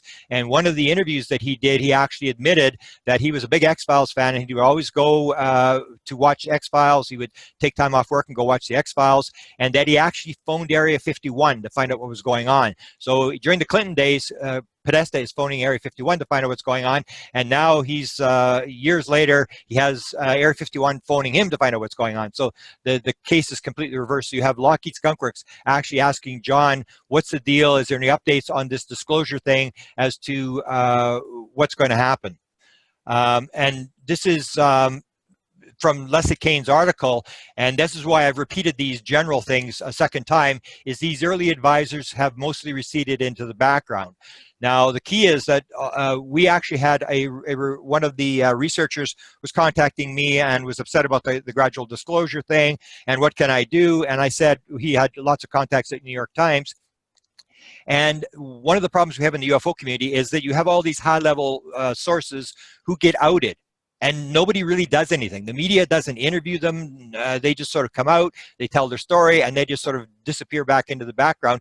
And this one researcher came to me and he said, well, what can I do? And I said, well, you have these contacts at New York Times. And he had three researchers, three reporters at New York Times who were sympathetic to UFOs. He went to them and I said, go and tell them the story and give them the WikiLeaks emails and say there's these generals, there was this meeting on January the 25th, and what are you guys going to do about this? This is a legitimate story. These are people who are identifiable, they're high-level people, and they were talking UFO disclosure. He went to all three reporters, and basically the story came back from all three reporters, will pass on the story. So this is one of the problems that we have, is we have these high-level sources that are brought out by people like DeLonge, by Stephen Greer, or out themselves. They come out. Chase Brandon is a prime example, 2012. Chase Brandon comes out and he releases a book that he says was reviewed numerous times by the CIA. It was the fictional story of how the CIA had handled the Roswell crash. He comes on to Coast and he says, I just want to let you know that Roswell was real, it was extraterrestrial, and there were cadavers, there were bodies. And he comes out, he says it, and he walks back into the shadows and nobody even bothers to chase him. He doesn't get re-interviewed, nothing really happens. And this is one of the problems we have, is these high-level people. In fact, Chase Brandon may be one of the 6 teams. Chase Brandon, to this day, is an advisor to Hollywood. He's still doing the same job as he did with the CIA, except now he's in the black world. Now he's not doing it as a CIA employee, he's doing it as a consultant. So he's doing the same thing. And last year, one of the things that we pointed out, they're trying to release this story about the portals, that last year in Hollywood, there were 6 TV shows that suddenly had portals in them. And I say, what's the chances that suddenly you've got all these TV shows? Twin Peaks was one of the key ones that was doing the portal thing, where they suddenly introduced stories. And that is one of the big ways they release material, not just UFO material, but all sorts of material that they want to release. They release it through movies, through TV shows, to acclimatize people, because it's easy to do and you don't get the sort of the fight back from people. It's done subliminally. And so these people receded into the background. Nobody ever chased these people. And now you have, like, I call it almost like the B team. You have the sort of the lower levels. Lockheed Skunk Works guy comes out. You have a lower level, not a low level, but a lower level Department of Defense guy comes out. And you have sort of like the B team. These high-level guys, the real big ones, have receded, and nobody's bothered to chase them, to track them down, to interview them, to find out where are these other generals. That's why I repeated that story twice. Now here's the crew that's with Tom DeLonge now, and I have a lot of respect for. I know some of the people on this team, and what I say is the same as with John Podesta. I have some hope. If John Podesta is part of this, there is some oversight to whatever's going on. Hal Puthoff is another one. I've dealt with Hal Puthoff for 20 years. I'm just going to tell you my interactions with Hal Puthoff. If Hal Puthoff is in this, well, I will sort of follow it very closely, because Hal Puthoff is no idiot. He doesn't need the money. He doesn't, he's well past his retirement. He's doing this for different reasons. And so here's my interactions that show that my interactions with Hal Puthoff, this is no evil guy. This is a guy who's actually trying to get to the truth. And he, at any time, I didn't want to bug him because he's a very important guy. Every time I went to Hal Puthoff to ask for something, to get advice, he helped me every single time. So I have high respect for him, and the fact that he's on this, I watch very closely that he is on this committee. He is identified by, if you follow the book Phenomena by Annie Jacobson, who wrote the book Area 51, she identifies, I didn't realize until she did this, that Hal Puthoff may have the longest or one of the longest held top secret SCI clearances in the United States government. He has had a top secret SCI clearance since probably the late 1960s. He's about 80 years old now, so he's had this clearance very, very long time, and he's a very, very powerful person inside the government. He has worked on all sorts of black ops projects through the years. And the other guy who has, you'll see here, you'll see Hal Puthoff on the left, you'll see in the middle is Kit Green. He was the guy who ran the Weird Desk, as I mentioned before, from 1969 to 83 before Ron Pandolfi took over. He has one of the longest serving top secret SCI clearances as well. He was the sort of control officer for the remote viewing program for the CIA when it was being run at Stanford Institute. And you see Russell Targ at the back, who was also running the remote viewing program, and Pat Price, who was the top remote viewer that they had in the early days before he died. So you have these two guys who are still in the game. Puthoff and Kit Green are still in the game, and they're also notorious that these two guys, along with Jacques Vallée, are famous in the UFO community for creating what's called the core story. And apparently it happened in a Denny's restaurant in 1987 that they sat down together and they said, what do we know for sure about the UFO phenomena? And what they came up with was that we have been visited, maybe only once, but we've been visited, that there was a crash, and that we have had some problems back engineering the stuff, that we're working on it. That's called the core story. Just the basic story. This is what we know for sure. All the rest of it may be speculation. So you have these guys who have been in this since the early 1970s, and they're into paranormal phenomena. They're into consciousness, which is part of this UFO story, and they're all interested in the UFO thing. They realize the importance of the UFO story, and I consider these to be good men. These are not evil government officials, as some people would want to paint them. This story, I was told, this is a Led Zeppelin cover. It was actually Kit Green that advised this.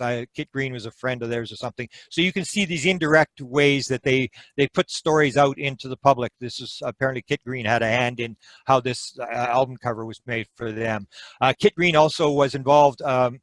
In the 1980s, we chased around Dr. Eric Walker, former president of Penn State University, chairman of the board of the Institute for Defense Analysis, the top military think tank in the United States. And Kit Green actually was brought in by Bill Moore.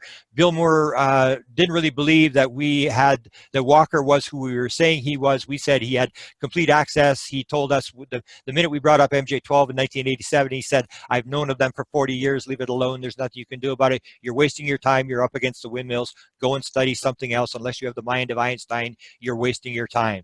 And so we started chasing him, and Bill Moore sent Kit Green in to talk to Eric Walker, and I always hold these guys in regard that they actually helped me on this situation. Kit Green ended up getting thrown out of the office. That Dr. Eric Walker said to him, you are not the president. I don't have to tell you anything. And they had both worked for the CIA. They'd both worked on the Glomar Explorer, the Howard Hughes ship that had recovered the Russian submarine, and they talked about that. But the minute they got on UFOs, Walker threw him out of the office and said, you're not the president. I have to tell you anything.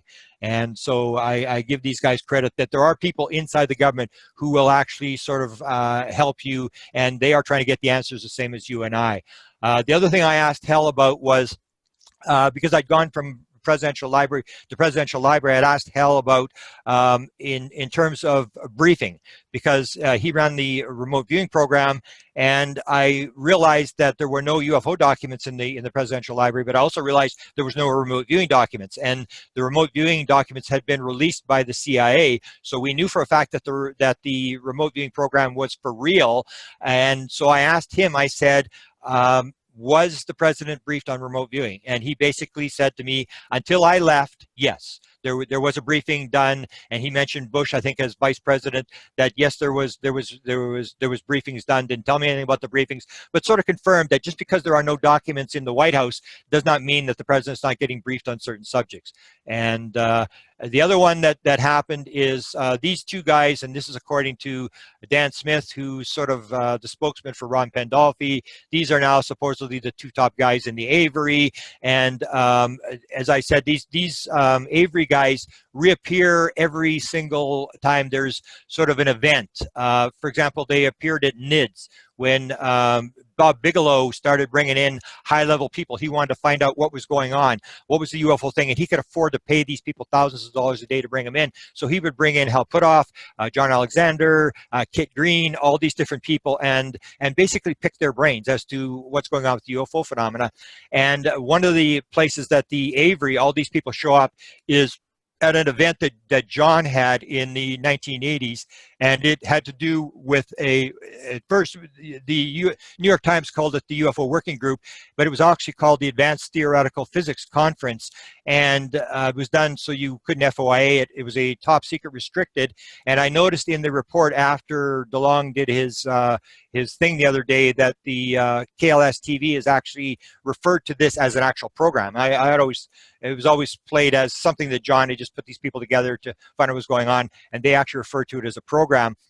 So when I made this public, and I made public about 17 or 18 names of the people that were there, and a lot of them were the Avery people. They were same people. They from the 80s. They had appeared at this John thing because they were trying to figure out what was going on, and somebody was having a conference on UFOs, and let's go see what's maybe we can help, maybe we can find out something. And so I had these names, and I released them. And Tim Good was in the lecture when I gave the lecture, and he was friends with Hal Puthoff, and I guess he told Hal Puthoff, and Hal Puthoff contacted me, and he said, I understand you have names from a group that I was supposedly a part of. Can you send me the names? So I sent him all the names except for one or two, and I never heard from him again. So basically confirmed to me, yes, the names that I had were accurate of people that attended this conference, and they really didn't find out much. John said that, and it was true. From the notes I saw, they really had not really discovered too much. They weren't able to get anything. All of them were into consciousness, and this is my thing. I basically say this is the crux to the UFO problem, and all these Avery people, all these people, and even Tom DeLonge all know the key to consciousness. Tom DeLonge was talked to about consciousness, and I think that's the tape we're going to play here, where consciousness is the basis of this whole thing, and everybody knows about it. All these people who are in this game know this connection to consciousness. And they said, what do you want to talk about? And then I look at them both totally baffled, and I'm like, well, you know what I want to talk about. And they said, what's that? And they look at me with a smirk. And I say, UFOs. And they don't look at each other. They stare at me. They're real. They exist. Who cares? And I say, well, it's a pretty big effing deal, don't you think? And they go, why? And so I name off about 10 reasons why. And the other guy looks at me, he's all, I just want to know how they work. Tell me how they work. And I said, well, I have some ideas, and I mentioned something. He says, well, that's one way. He said, what's another? And I say, consciousness. He said, now you're talking. What? So we proceeded to talk about consciousness for about 45 minutes. One of the more important things. Okay, and so the key is that Hal Puthoff ran the remote viewing program. And Hal Puthoff knows the connection to consciousness, and had worked on this and has been working on this consciousness problem for many, many decades. And John Alexander, the other guy who sort of connected, also makes the connection to consciousness. Here's John Alexander talking about the connection to consciousness as well. In my view, that what we're looking at is something that is terribly complex, and there is not a single simple answer for any of these, or looking at them in isolation. I really think, and I've asked for a step back phenomena where we look at the observations and then do a macro pattern analysis on that and say, okay, what are the patterns that come up? And I do believe that consciousness is going to be a key piece of that. Now, what happened is, because I knew Hal was into this, I wrote a book called Inspired, the Paranormal World of Creativity, where I look at all sorts of creative people who get downloads, Nobel Prizes, things like this. And what I came to the conclusion was that it had to do with shutting down the rational, analytical left brain, which sort of opens up the filter, and your right brain is able to tap into all the answers. And so I basically contacted Hal and said, when you were working on the remote viewing program, did you ever look at the right brain, left brain thing? And he said, yeah, I wrote a whole chapter 6, take a look. And I couldn't believe it. I had the book, and I really didn't look at the book. And they had known this from the 1970s, this right brain, left brain thing, and this connection to consciousness. So I have high regard for Hal and for the things that he's done for me. And here's the top secret memo that I mentioned at the beginning of the lecture, where the Canadians are told by American officials through the Canadian Embassy, through classified channels, flying saucers exist. It's the most highly classified subject in the United States. And then it says, I was further informed by United States authorities. They are investigating along quite a number of lines, which might possibly be related to the saucers, such as mental phenomena. And I understand they aren't doing very well. And so it goes on and on. So in 1950, everybody knew about the mental phenomena connection already, and this is the crux of the whole thing. The interesting, let's see, okay. The other thing was that Hal contacted me.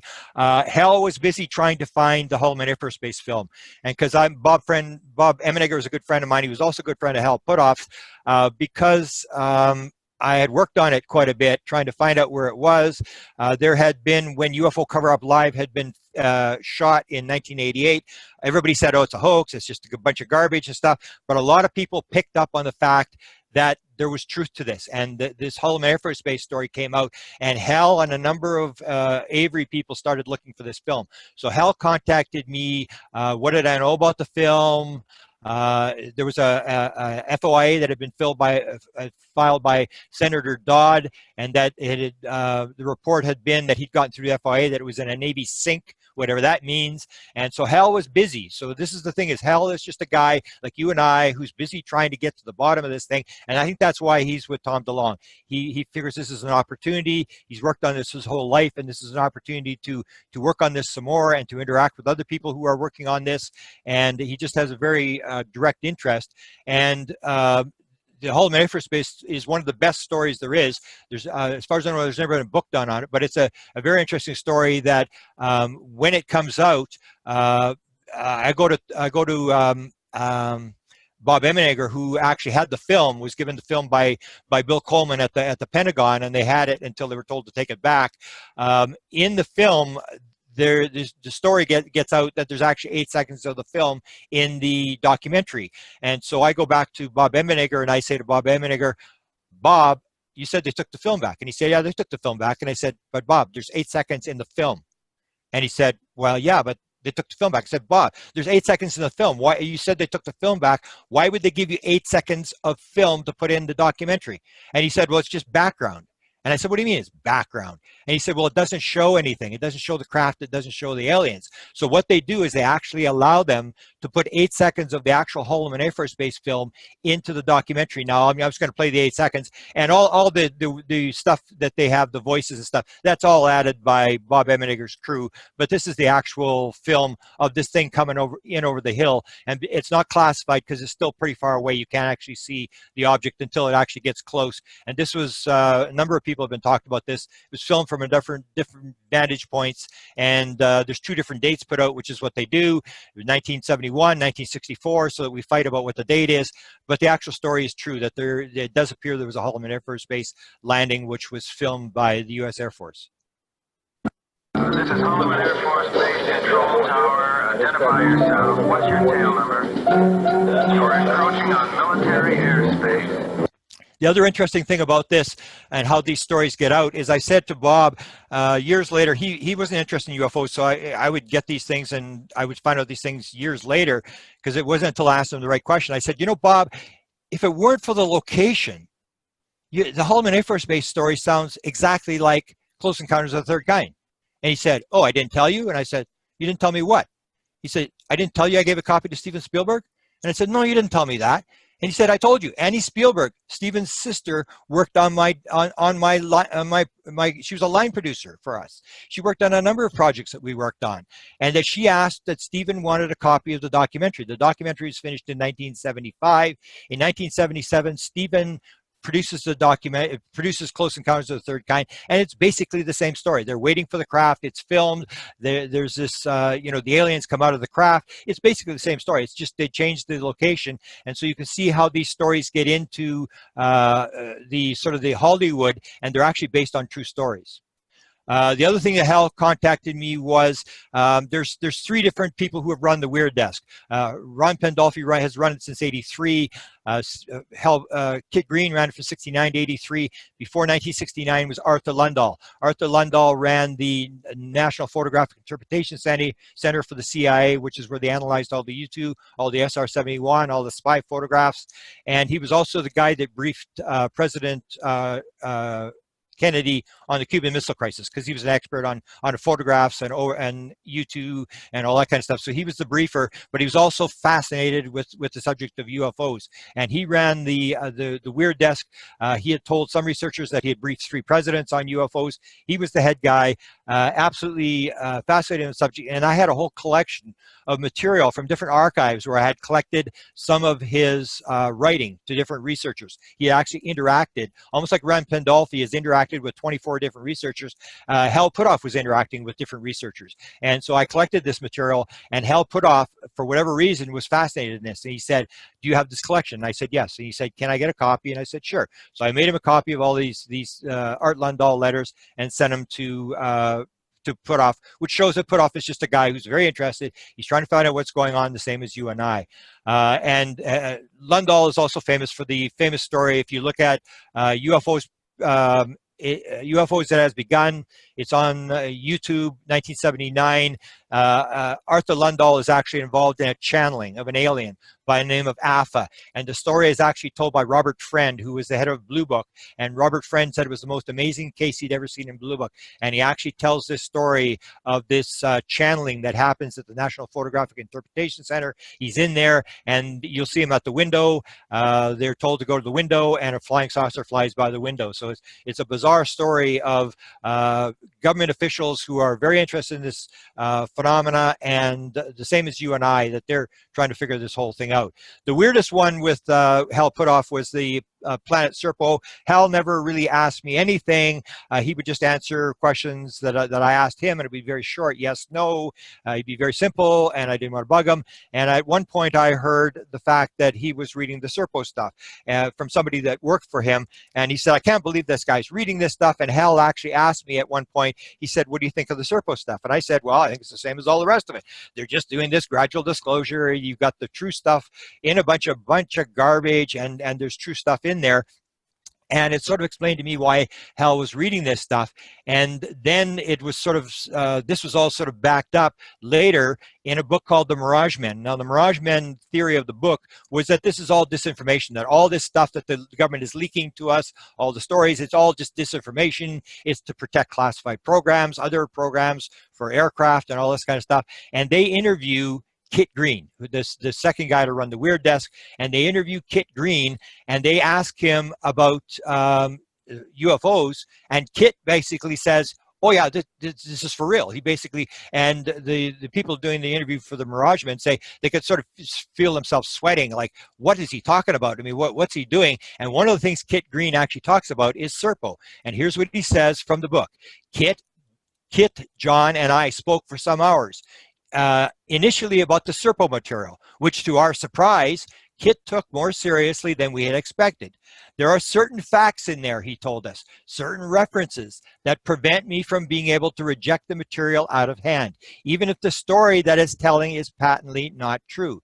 The Serpo material, or at least some of it, Kit suggested, might serve a purpose to somebody somewhere, perhaps conveying information in a heavily codified form. And that's the whole theory of my book, is that they're doing this through muddy water. They're using this sort of half-true, half-false thing to put the material out, that in these stories that they're leaking, there's actual true material. And because nobody can figure out, it's all phony documents, it's all stories that are half-true, half-false, nobody can verify, it's all plausible deniability, and that's how they're getting the story out, because they don't want people back in 1947 where nobody really knows what's going on. Now, the final one is the key guy. This is the key guy on the Tom DeLonge thing, and I've known about this guy for a couple of years, and Ron Pandolfi first denied that this guy existed. I was told to withdraw the story that this guy existed. I started sending photographs to Dan Smith, who's sort of his spokesman, and then suddenly it was, yes, okay, the guy does exist, but it's not his name.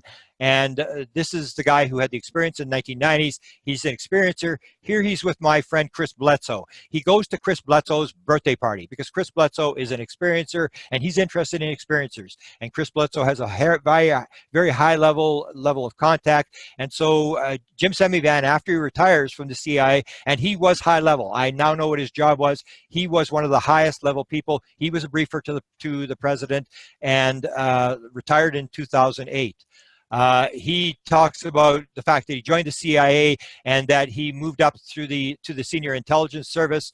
I bring this up for two reasons: full disclosure, as background on how I approach a particular nature of the phenomena. As an intelligence officer, I was taught that my primary job was to collect information, intelligence for the president. And that information I collected had to be well sourced and vetted thoroughly and properly. In other words, the information had to be accurate and truthful as humanly possible. And I do believe that Jim Semivan is being truthful in what he's saying. Here they are, the team of them, photograph that was released, them all working together, all these guys that have been brought in sort of out of retirement. They all sort of retired, and then now they're all suddenly on this team. They're cleared to work on this thing. And here's the actual statement where Semivan talks about his experience. As for my formal introduction to the phenomena, as we know it in today's context, it came suddenly and unexpectedly. I will not attempt to go into the experience here, but I will say that it was one of life's game changers for both my wife and me. The experience was simultaneously frightening, perplexing, frustrating, and absurd. It was also both physically and emotional, although I am undecided as to whether there was any spiritual addendum. Almost 30 years later, I'm still not sure what to make of the experience. What I do know, however, is that this event changed my view of what constitutes our collective version of reality.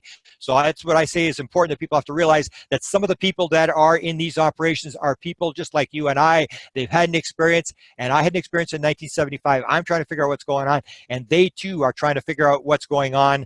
And it doesn't mean that they're evil people. They're trying to save the world just like everybody else.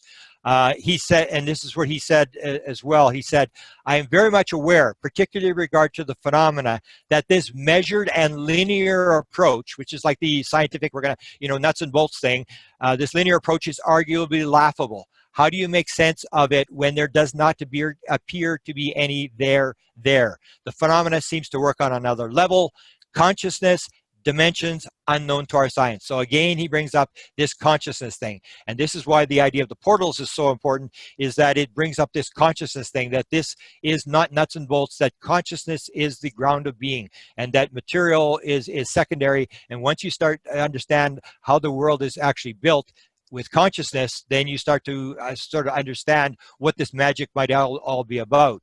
Now here's him with the guy who came up with the theory of Karl Pribram, who came up with the theory of the holographic brain. And you all know that Edgar Mitchell and a number of them have come up with the idea of the holographic universe, and that this explains, and Hal Puthoff was very much into this holographic universe. And you can see that Jim Semivan knows the connection with the whole hologram, because here he is with Carl Prubram, who came up with the holographic brain theory just before he died, and he's trying to figure out the answers, and that's with him and his wife. He says, I've come to realize, this is what he tells Leslie Kane. I have come to realize that the phenomena is curiously multifaceted, exasperatingly complex, and appears to exist in both our consensus reality and in another unknown space. Perhaps if we are very lucky, someday we may be able to understand its ultimate purpose.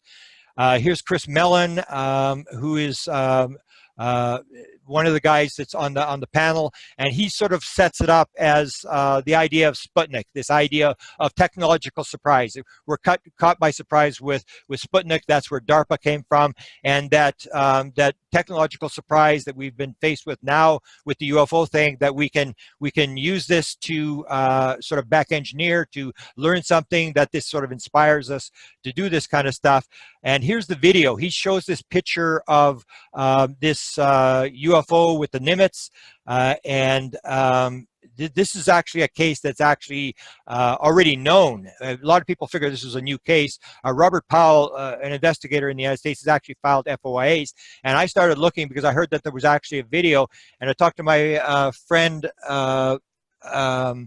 Giuliano Marinkovic from Ireland, and he said that he knows all this kind of stuff, any kind of video, audio. He's like the world's expert, and he gave me one that might be, but he said the most of these videos disappeared. So here might be the actual video that is involved with the Nimitz.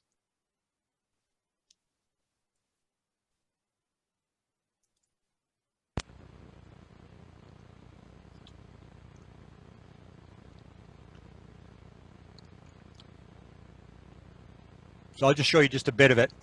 Now, the reason I show you this is because Mellon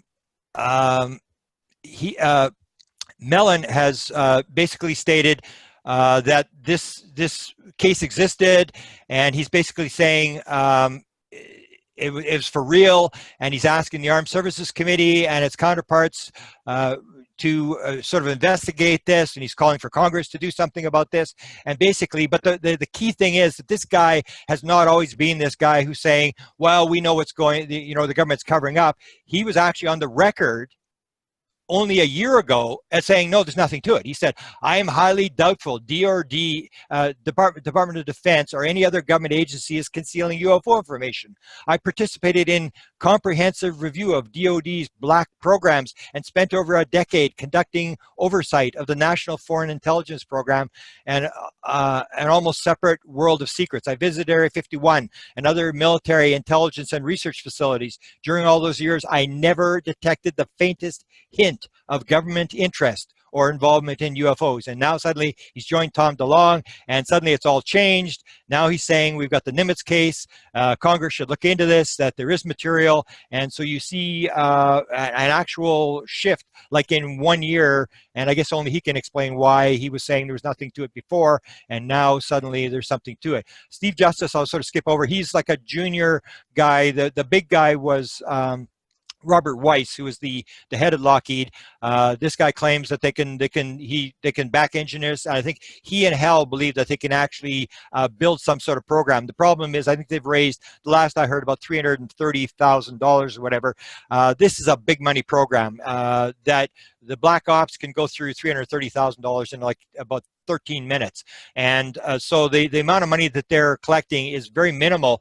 What I heard Tom DeLonge say after that was that they're going to link up with agencies like DARPA and work through funding through there. So they have some sort of program where they think they can get linked into these other programs, because DARPA has a $3 billion budget. They have 120 project managers. According to Annie Jacobson, each project manager has research funds between 100 and $150 million a year. Huge money. That's where the DARPA research money is, and it's all on turning science fiction into fact. So Tom believes that he can link into this. We'll see. And Justice is the guy who apparently has sort of a back end, an idea. The key question is this whole thing with the most top secret program in the world. So how do you come out of Lockheed Skunk Works and the next day join Tom DeLonge and then say, okay, now we're going to release UFO stuff? It was classified. You have a top secret security clearance, which means that these guys have been green lighted. They've been allowed to go out. This guy really shows this. Elizondo is from the Department of Defense. He retires the day before he's interviewed by Leslie Kean. And when he comes on to the event last week, his speech is already written for him. He's only been out for like a week, and his speech is already written for him. It's all basically orchestrated. And basically, this is one of the delays that they were waiting for these guys to retire in order to get this thing running. The other thing, I think there was a delay because originally this was supposed to happen last December, the long thing. And one of the other things was he was trying to get a movie deal with Spielberg, and I have heard today that he did not get the movie deal with Spielberg, and that he's now going to go independent. So that was what he was hanging on to. He was trying to get an operation through DreamWorks, and that didn't come through. So this sort of explains the delays. And you have these guys retire, and then suddenly they're all talking about this classified material that you would think would still be classified, which means that these people have been green-lighted to talk about it. Here he talks about his whole thing, and you have this this sort of idea where he's a counterintelligence special agent, and when I see the word counterintelligence, it always gives me the shivers. But you see that he's in charge of advanced aerial threats, and you'll see a number of times they use advanced aerial threats or national security in that program. And that kind of stuff scares me, is when you start weaving in national security and advanced aerial threats and stuff like that and tying UFOs into it, you're setting up this thing that Stephen Greer is warning about, is this false flag where you can suddenly twist this thing and turn it into evil aliens, and we're going to turn this program into weapons, and we're going to put them in outer space, and we're going to shoot down aliens. So these kind of things sort of give me the willies when I see them using these words like aerial threats and national security. But he's asked by Leslie Kean. He's the guy that's sort of the expert on aerial threats for the Department of Defense. So Leslie Kean says to him, well, are they a threat? And he says, they did not exhibit overt hostility. But sometimes something unexplained is always assumed to be a potential threat until we are certain what it is. So it means that if there are 3% that are evil, you're still going to shoot everything down because you really don't know. How do you know if some orb in the backyard is the good guys or the bad guys? So it basically still says we're going to shoot everything, because how are you going to determine what's U.S. ops, black ops, what's good aliens, what's bad aliens? But he basically says on the record, they did not exhibit overt hostility, and he is the key official in the Department of Defense working on this kind of stuff, which sort of backs up the fact that the evil alien thing is nonsense.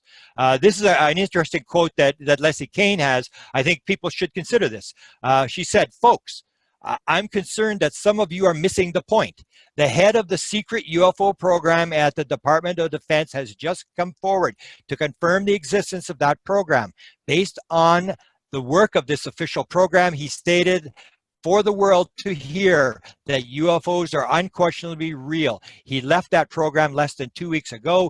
This is as close to official disclosure as we have come since the close of Blue Book. Same thing I've been saying. These guys walk in, they make these statements, nobody chases them, they walk back into the shadows. You have a number of these people who have come forward, whether it's Chase Brandon, whether it's these guys on the panel, who have said that this thing's for real, and the media, for whatever reason, is sleeping. They don't pick up on it, or the UFO researchers allow them to walk into the shadows, and this is being confirmed over and over again. And again, as Leslie points out, we may be missing the whole point of this thing. We're talking about Tom DeLonge gathering money, and we're missing the fact that the head guy has actually said this thing's for real, which is completely counter to the official government position. You have an official from the high-level official from the U.S. government who's actually now said that UFOs are real. Here's Tom DeLonge talking about secrecy.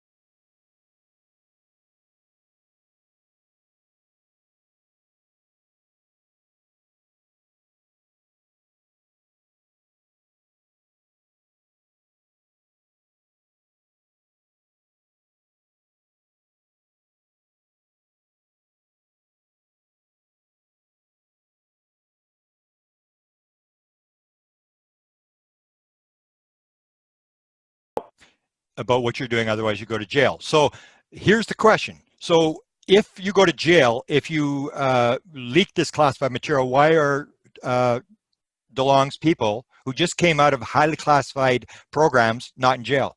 Because they've basically been given authorization to talk about this. And this is what I sort of, it appeals to me as to what's going on, that this may have been Justice and Elizondo's last day at work. This may have been what it was like. Oh, hang on. Oh, yeah, like this is what they say. We are also planning. This is a guy that just retired from a top secret Black Ops program.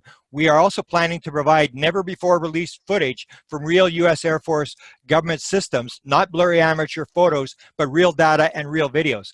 If they're doing that, they've got authorization from somebody, probably the president, to release this material. They are being greenlighted, otherwise they go to jail, which is the obvious question. If somebody comes up to you and says, I've got the secret, the first question you ask them is, why are you not in jail? Why are you out here talking about it? These guys have got authorization to talk about this. So this is what I think with their last day of work. I think this is the video here. What their last day of work would be like. So what I'm saying is that these guys, when they left, it was like the Jim Semivan thing. As soon as he retired, he was briefed on what his experience was, what the real story with UFOs was, and you get your next assignment. You have your little tape and they tell you what your next assignment. And these people, I say, are put in by the government and they are there to leak this material. They've got authorization, otherwise they go to jail. And I'll quickly go through the last bit because we're getting late here. The way I set up the book is the Five Messiahs, and I say Bill Moore and Tim Cooper, who released 3,700 pages of new MJ-12 documents. People always forget that there was actually 3,700 pages of MJ-12 type documents.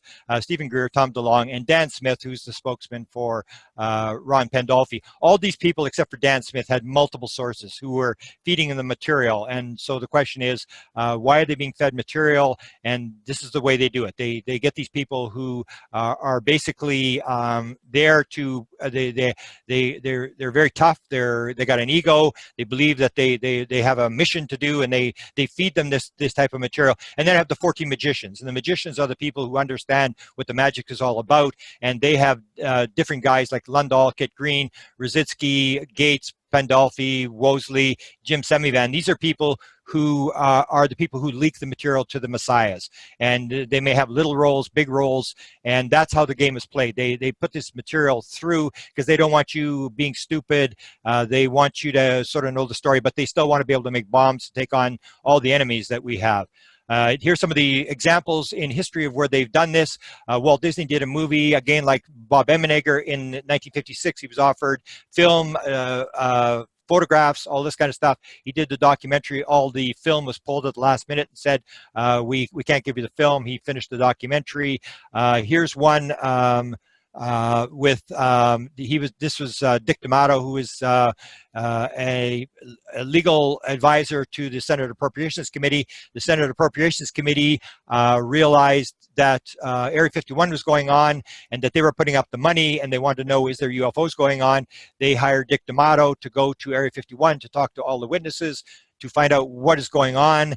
And he comes back and he talks to Jesse Marcel. I like to play this clip because it shows that not just the government, but the Senate Appropriations Committee, there's a lot of people who know what's actually going on here. And that a lot of people, as Tom DeLonge points out, they're just people who are sworn to secrecy under Black Ops programs, and they have to do their job. They're sworn to secrecy like everybody else. And so here's a high-level guy who figured this whole thing out, went back and reported to the Senate Appropriations Committee. And here's Jesse Marcel Jr. telling what he was told in a top secret room, in a secure room below the Capitol building. And the key is that the book that D'Amato refers to is Majestic, which is not only the Roswell story, but the story about MJ-12. Years ago, I was called to Washington. I was going to a meeting, and there was a gentleman by the name of Dick D'Amato who wanted to interview me when I got to Washington. And he was in the Capitol building, Senate Room 228, I believe that's, if I remember right. But he said he wanted to talk to me about what I saw in Roswell. So I went to the Capitol building, and very friendly, very nice gentleman. He says, you know, we want to talk about what you saw in Roswell. And he asked me, did I want to talk in a secure room? And I said, well, sir, I'm not saying anything I have said publicly already. He says, but I might tell you something. And so we'll talk in a secure room. So we went down into the basements, you know, several floors down below in the Capitol building. And there's this beautiful meeting room there, that big table there with the pictures of the founding fathers across the overhead there. And when we sat down, he sat at the head of the table. I sat to his right. He had a legal pad to take notes on. And there was a book on the table, too. It's called Majestic. It was a book by Whitley Strieber, which actually is a fictional account of an established fact there. And he said, this is not fiction. So he admitted to me right there, this is not fiction. This is a story about the Roswell, yeah, in fictional. This is the first time somebody in the sanctums of our government admitted to me that this is not fiction, Roswell. And I said, I know it isn't. So when are you guys going to tell the public about this? And he said, well, you know, if it's up to me, I'd have done it yesterday. But he said, it's not up to me. I'm just here to investigate the cost of the investigation, cost of keeping it secret and all that. He said, in reality, there is, and these are his words, that there's a black government, which sounds really conspiratorial, but that's what he said. He said, they have control of the debris, and they answer to no one, they're not elected, and they have unlimited funds to spend. And he said, they're the ones who have it, and they have control over it. So you tell me what that meant. Here's another example. This is Ron Pandolfi with a thing they tried to run in 2012, a script that was prepared for Steven Spielberg on the POTUS briefing. I already talked about the Chase Brandon, where he basically comes out. He's a second most powerful person in the CIA to speak publicly on behalf of the CIA, because he was a liaison to Hollywood for CIA. He basically comes out and says this is all for real, walks back into the shadows, and nobody really chases him. 2 days before Barack Obama leaves the White House, people see this, this is earlier. There's suddenly the CIA does an article on flying saucers, how to investigate a flying saucer, and you say, well, does the president? No, absolutely. The president green-lighted this. I'm sure the Podesta wanted this out and do something, and so suddenly they open up on the CIA. It doesn't exist, but suddenly they're putting out how to investigate a flying saucer. And then 2 days before he retires, suddenly they put out all these documents on remote viewing and UFOs, and you see this running through. And the final, I'm going to leave it at this. This is Ron Pandolfi, and I always show this thing where you think, well, there's these evil guys who are ready to destroy the world for their grandchildren. Ron Pandolfi, maybe the top guy in this whole operation. Here's Kashmir, his daughter, sitting on his lap, and the question is he really trying to destroy the world for his daughter? And he's going to talk here about the portal, which is one of the other operations. They're trying to get this story out about the portal, this idea that it's interdimensional and that they're moving from one point to another in space. And Hal Puthoff has worked on this idea as well, when you get into the quantum physics idea and all this kind of stuff. And here's him talking. What about you? What do you have to say? Well, I think thousands of years people speculated about what it's like to enter the heaven or enter another world. Now we're about on the cusp of a breakthrough when the door is about to open.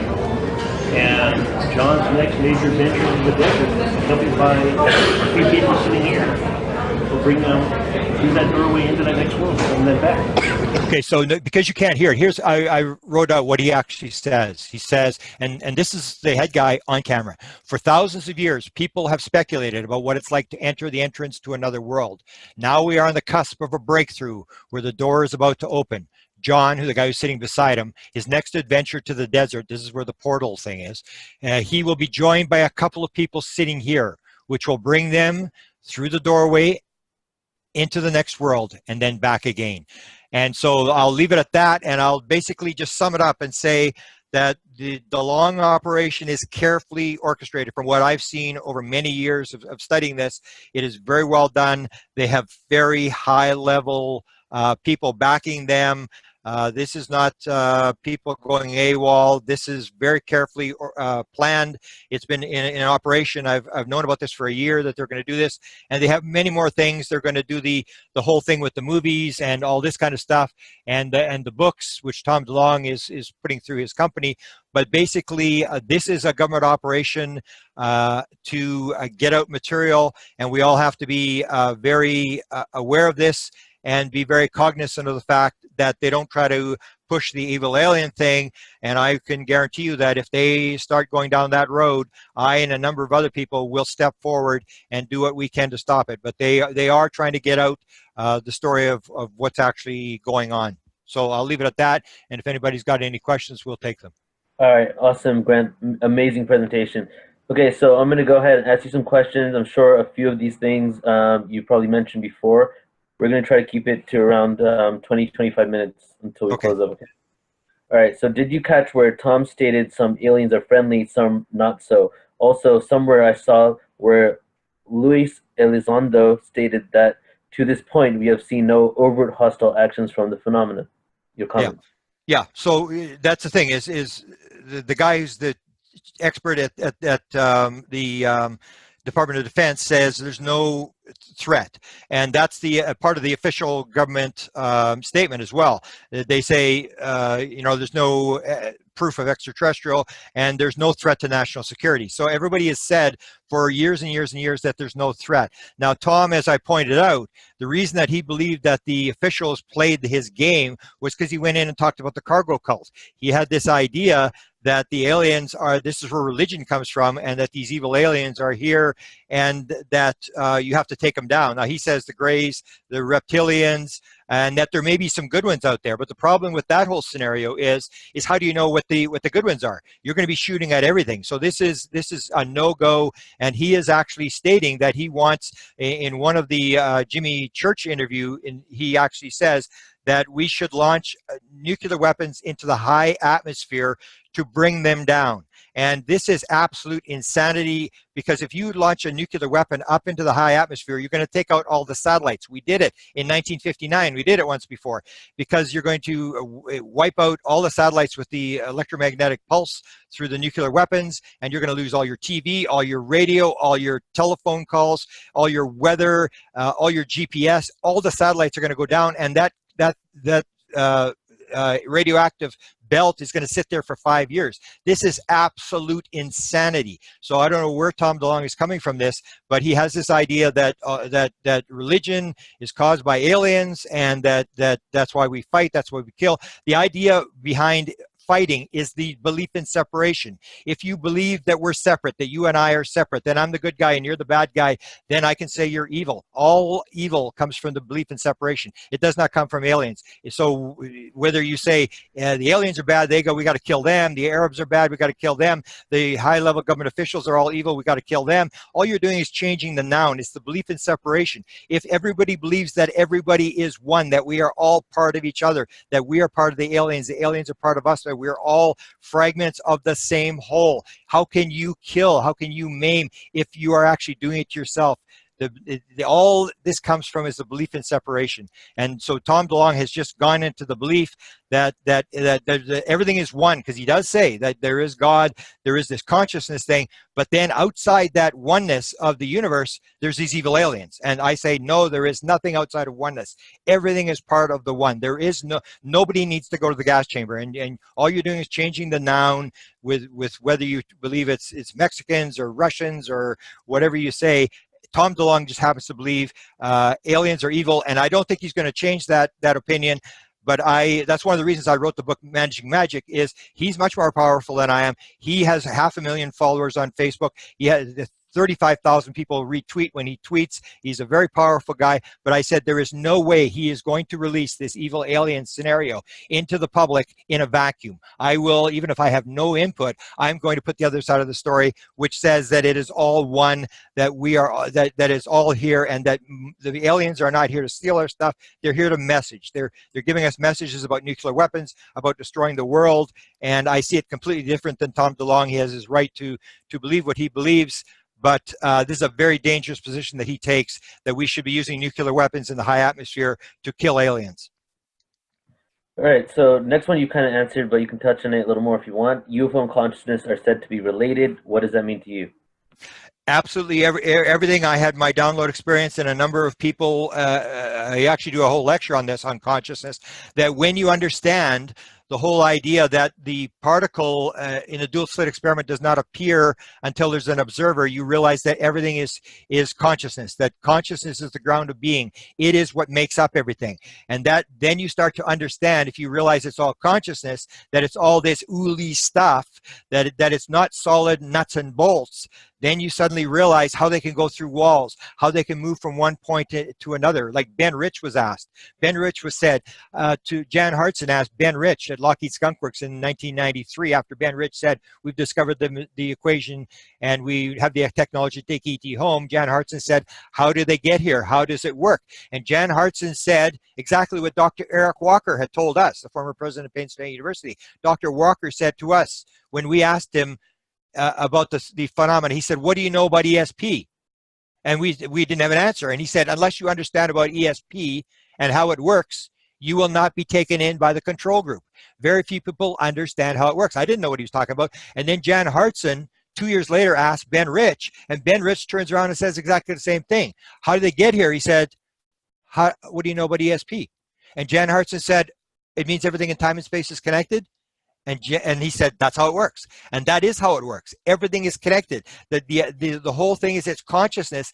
The ideas of time, space, physical matter, these are all illusionary things that once you understand that it's all consciousness, then you can start to operate, and you can move from one point in space to another, and you can get into it's all telepathy. And the mistake we make is buying into the materialistic paradigm that it's nuts and bolts, that we're random biological beings in a meaningless random universe. It is much more complex than that, and the aliens are basically showing us. And a lot of people will be talked to.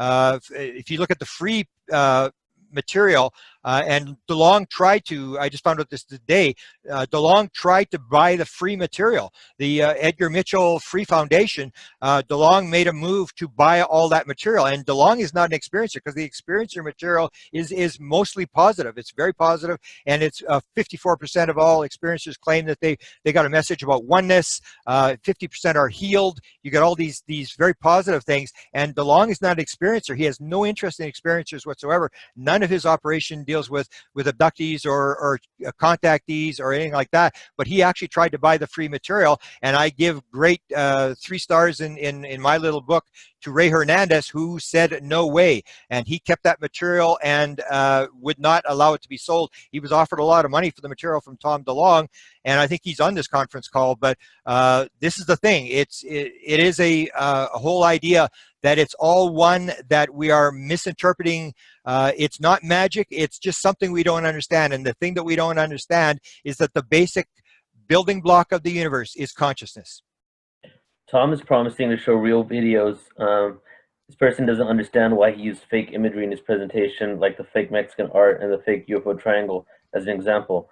This person feels that he put ufology against him. Your thoughts? I really don't know much about his material. It comes down to, if Tom DeLonge, it's like if I put out a video, it really doesn't mean much. But if Elizondo or some of these other guys put out the video and have their name behind it, it's a different story.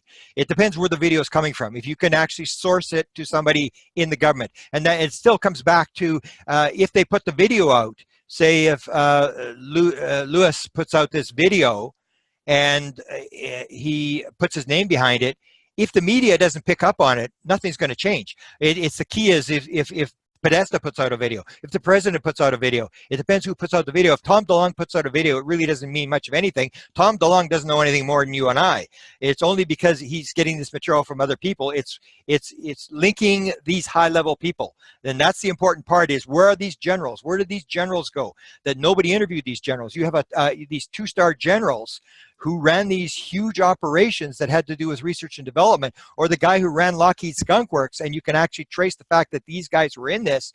The fact is that these people are linked, and that's the important part, is who these people are. And I've also heard that there's a general in the one of the other agencies, the the ones that runs all the satellites. Tom has a general there. So there's all these different people. That's the important part of the story, is that these high-level names are being associated with this, because the story in the government is, no, there's no credibility to this. And that's the point that Leslie Kean makes, is everybody's missing the point. You have the head guy in the government that ran the program that you can actually source, you can actually verify that this is the guy, has actually now come out and said UFOs are real. Forget about all the rest of the stuff. Let's go after these very critically important statements that these very powerful people are making now on the record. All right, you said that you feel that it would have been disclosure by April 2017. It didn't happen. What do you think happened then? Well, again, it was Tom, there was all these different things. I was asking the people that I was getting, and what I heard, he had gone to Wall Street. He was trying to raise this money. The delay, I think, was trying to get the Spielberg thing, because his main thing is not so much the science part, the back engineering and all that kind of stuff. Tom's thing is he runs a company. He has To the Stars Media, and he's more interested in the education, the movies. He does books, he does movies, he does all this kind of stuff, attaches songs to it. That was his whole thing. So he was trying to get this deal with Spielberg, and was not able to get it. And I think that was the delay, because I'd heard he'd gone to Wall Street trying to raise his money, and these deals take a long time. There's actually two other deals that I know of that are, again, that they're the one November 2nd, there's a meeting with another organization that's going to put out the portal story. They're going to put out a documentary on the portals thing, where they're going to have people go on camera. And Joe Firmage is one of the names that's been mentioned, where they're actually going to talk on camera in a nonfiction thing about portals. And then there's another one that's being negotiated that I know. There are a bunch of operations going on behind the scenes that people don't realize. It's just that when they're doing these operations, when they're negotiating these things in Hollywood, it has to be very secret, because they're operating and they're negotiating and stuff like that. So I think that was the delay, that they kept putting it off because Tom couldn't get this deal. And that's what I heard today. He never did get the deal, and now he has to go with a private deal where he's going to do his own movies. The original idea was that Spielberg was going to do this. They were going to attach Spielberg's name to it, and J.J. Abrams is the other director whose name has been attached to these programs. All right. What about something that David Wilcock said about Antarctica, multi-large spacecrafts, the secret space program? Do you think that's going to be disclosed? I asked my people, people who have these high-level contacts, and they said we have we have advanced technology, we do not have that. I believe as well that Tom DeLonge does not believe we have that. So I haven't really studied it. It's not really of interest to me, because these are single whistleblowers. It's very hard to determine a single whistleblower. If you come to me, Neil, and you say, okay, I work for the CIA and I did this, how do I check that? I mean, how do I do it? When you get Tom DeLonge and you have these names and you can actually check these names, now you've got something you can go on.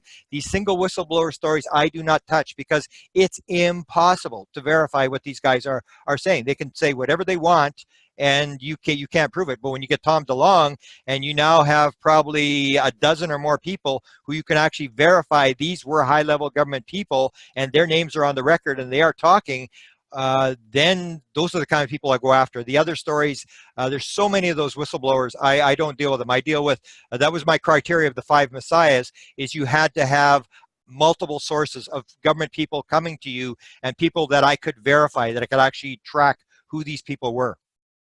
If Tom DeLonge believes in evil ETs, how can we trust anyone that associates with him? Well, again, it's like you have in the government, if you look at, the Congress, because they're all in Congress doesn't mean they all agree. I mean, they absolutely don't agree on anything. You have people who have these systems, and it's all belief systems. That's what I say. That's what the problem is, the belief in separation. It's all belief. If you believe, if you're raised and you get the idea that there's evil aliens, that's what I believe. There's no way I'm going to change Tom's mind. Tom is not going to change my mind. It's all beliefs. It's the fighting of belief systems that are causing the problems. That we have separation. So there's me against Tom DeLonge. I have one belief, he has the other belief. So I believe that I'm the good guy, and everybody believes they're the good guy. So then the other guy's the bad guy. Now I got to kill him. I got to hit him. I got to neutralize him, and that's where all the problems come from. So it's going to play itself out. I believe in a reincarnation world. So I believe that it takes numerous lives. I believe that the intelligence behind this phenomena has probably done this 1,000 times on 1,000 different planets. They know exactly what they're doing. I'm not really that concerned. In the West, we always have a problem that we want everything and we want it yesterday. And this is this kind of idea, and that's what comes with the UFO thing, that a lot of people are into it just for interest. Okay, I want some technology, give me the free energy thing for my SUV so I can drive for free and then tell the aliens to get lost. And people are sort of into this here and now thing. This is a process. It really doesn't matter to me what Tom believes or what anybody else believes. The only thing that really matters in a reincarnation world is that you and I came into this world. If reincarnation is a fact, we came into this world with a plan, that we plan to come in here to learn whatever, love, jealousy, be an alien researcher, whatever we plan to do to come in here to teach ourselves oneness, to teach other people oneness. The only thing we have to realize in a reincarnation world is that you and I came into this world. We will leave this world. We only ask one question when we leave the world: how did it work out? Because you planned the whole thing. So the only thing that you have to worry about is, what am I doing in this world? And am I doing what I'm supposed to be doing? What Tom DeLonge does, I really don't care. He has his lessons to learn, the same as I have my lessons to learn.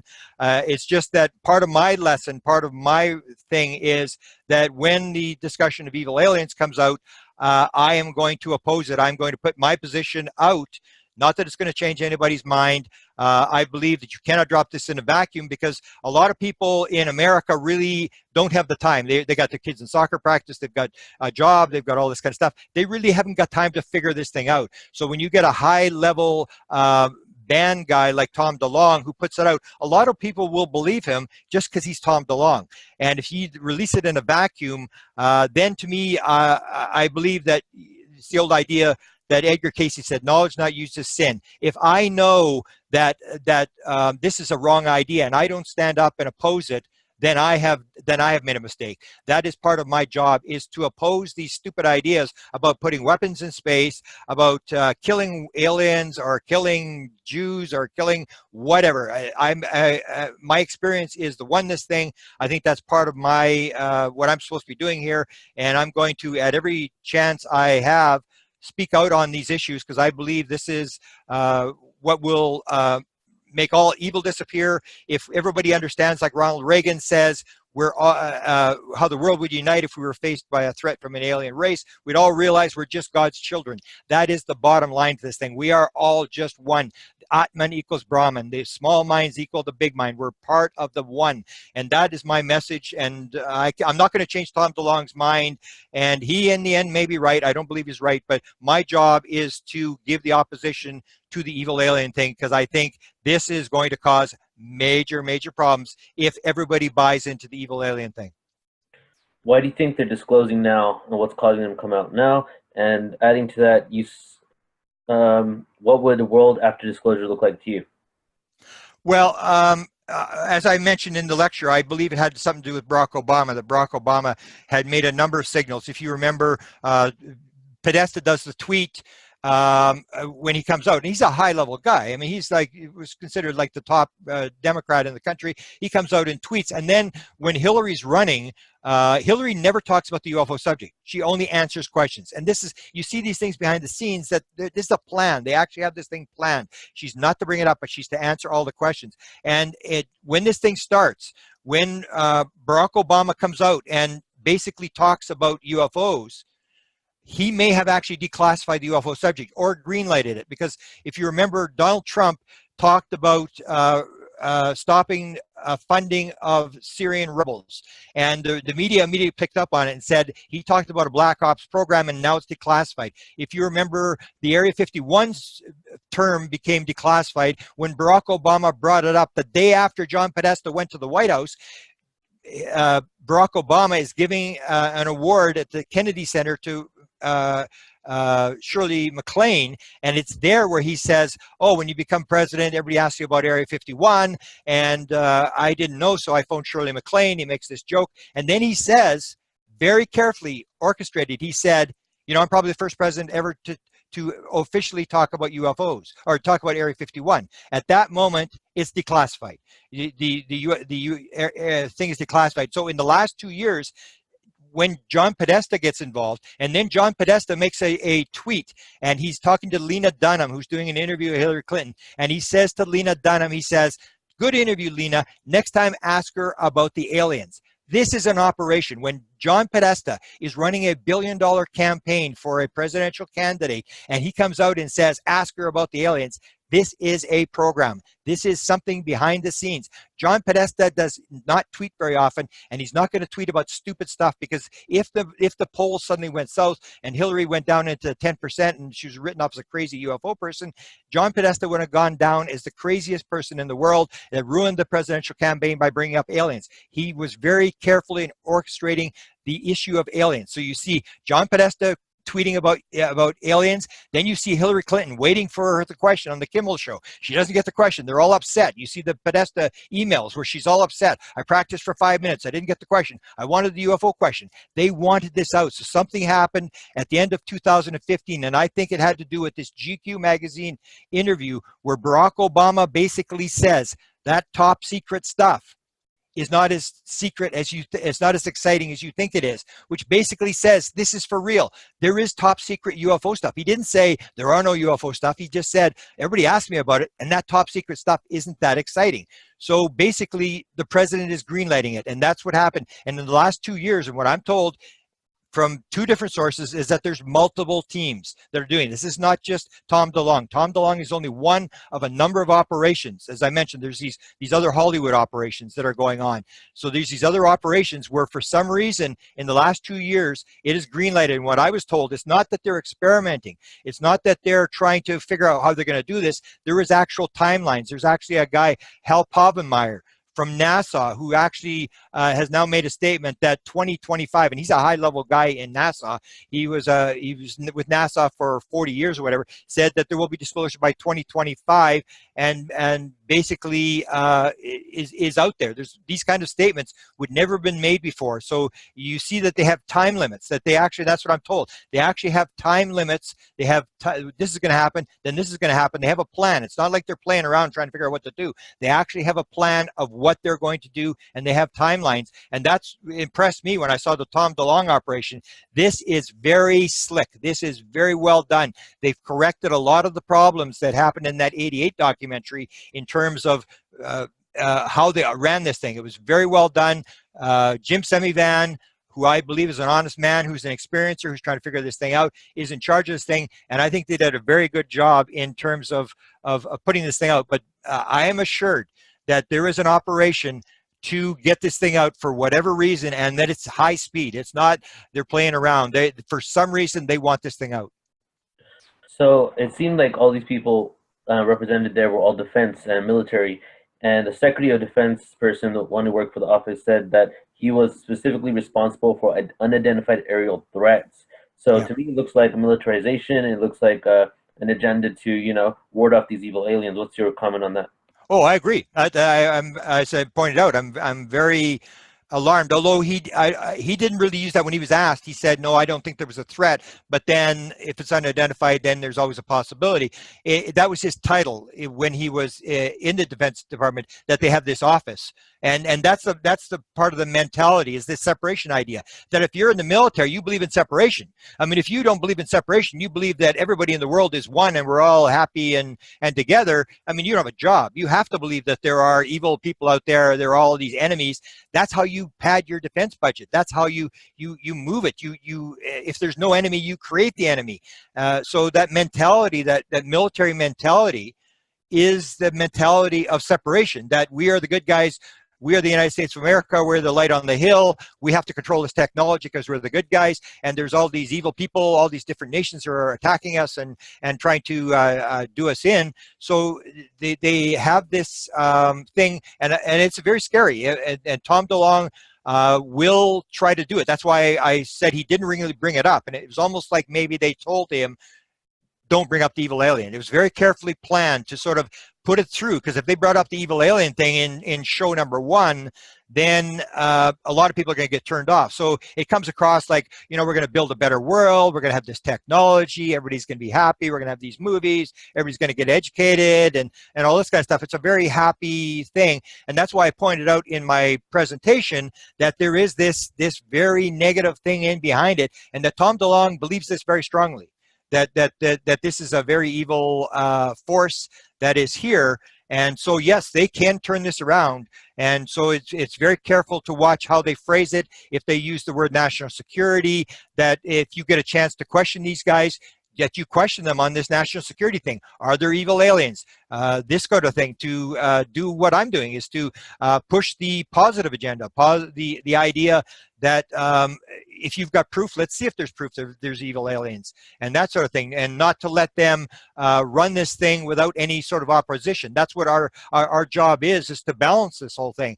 That if they run this thing without us, if you and I, Neil, have enlightenment, it's almost the idea that you're better off if you don't know anything. But if you and I are enlightened and we sit on our rear ends and do nothing, then we are more to blame than the people who didn't know. You and I know, and it's up to you and I and the people that are watching this broadcast who know that there is positive elements to this thing to speak out about this. And when they bring up national security, when they bring up aerial threats, when they bring up evil aliens, that we stand up and oppose it.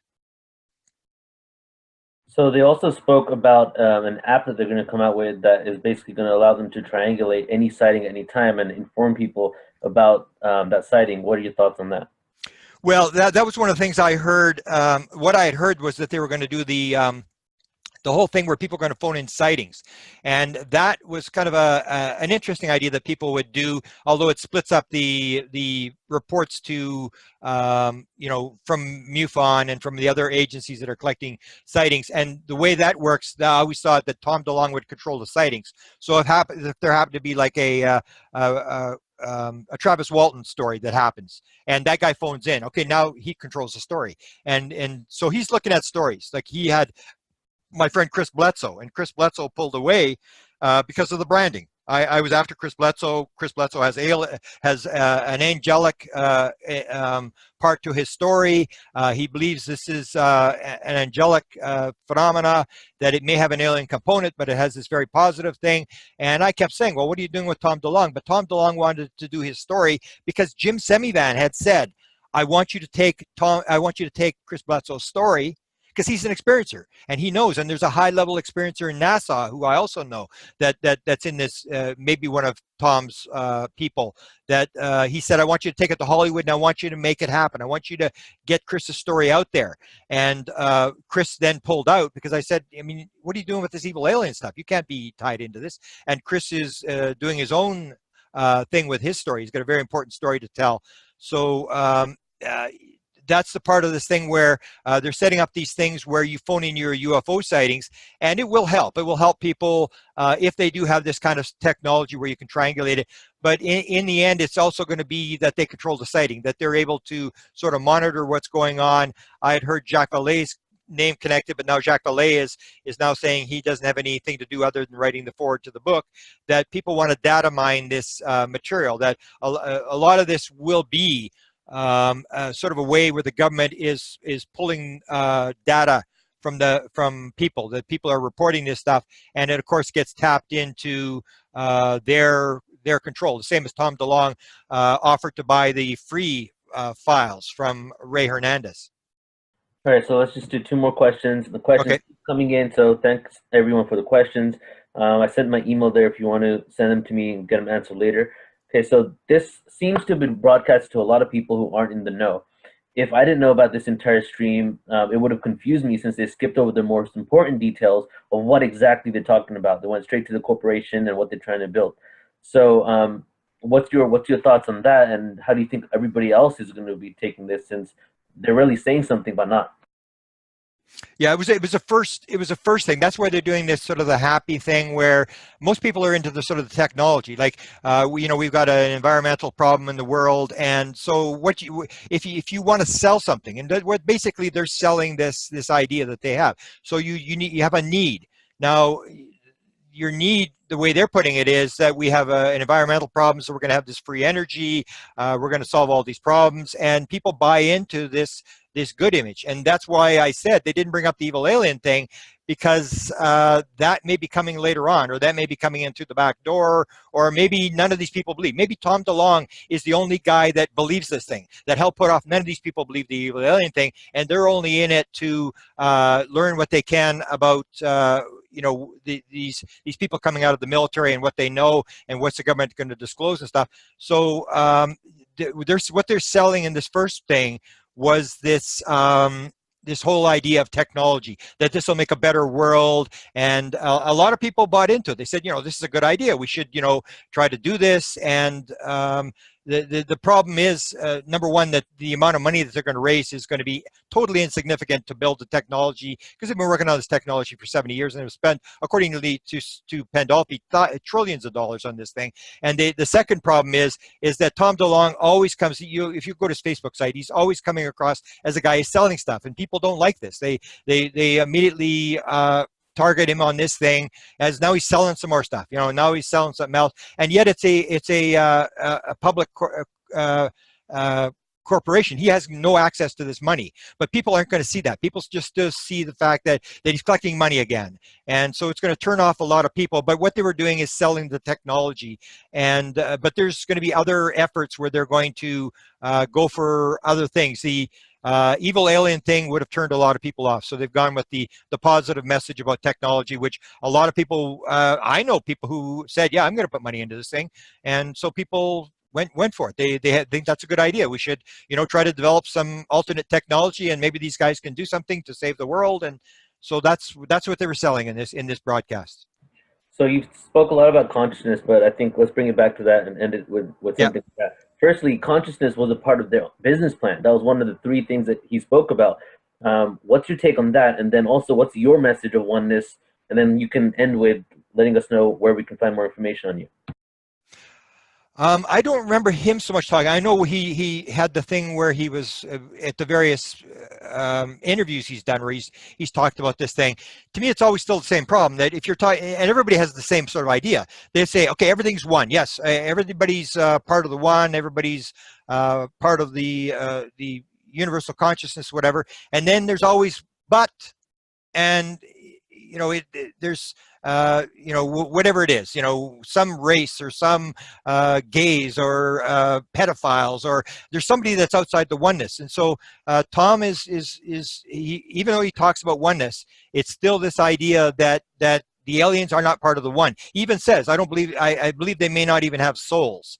They may be just biological robots. And that goes to the old idea, is that, you know, we are the only ones with souls. And that, so we can, you know, kill animals, we can do whatever we want, because we're the only ones who have souls. Nobody else has souls. They're just objects. They're just things, toys that we can use, that we've been given to exploit, and we're the only ones that have any real value. So to me, it's still, there's no moving outside the oneness thing, where there is no evil anything, where it's all, we all you know, have fallen short of the glory of God. Let he was perfect cast the first stone. Everybody's just somebody incarnating through physical incarnations. We all have things to learn. We're all going to learn something in the next lifetime. We all have problems, and so that's the way I basically see it.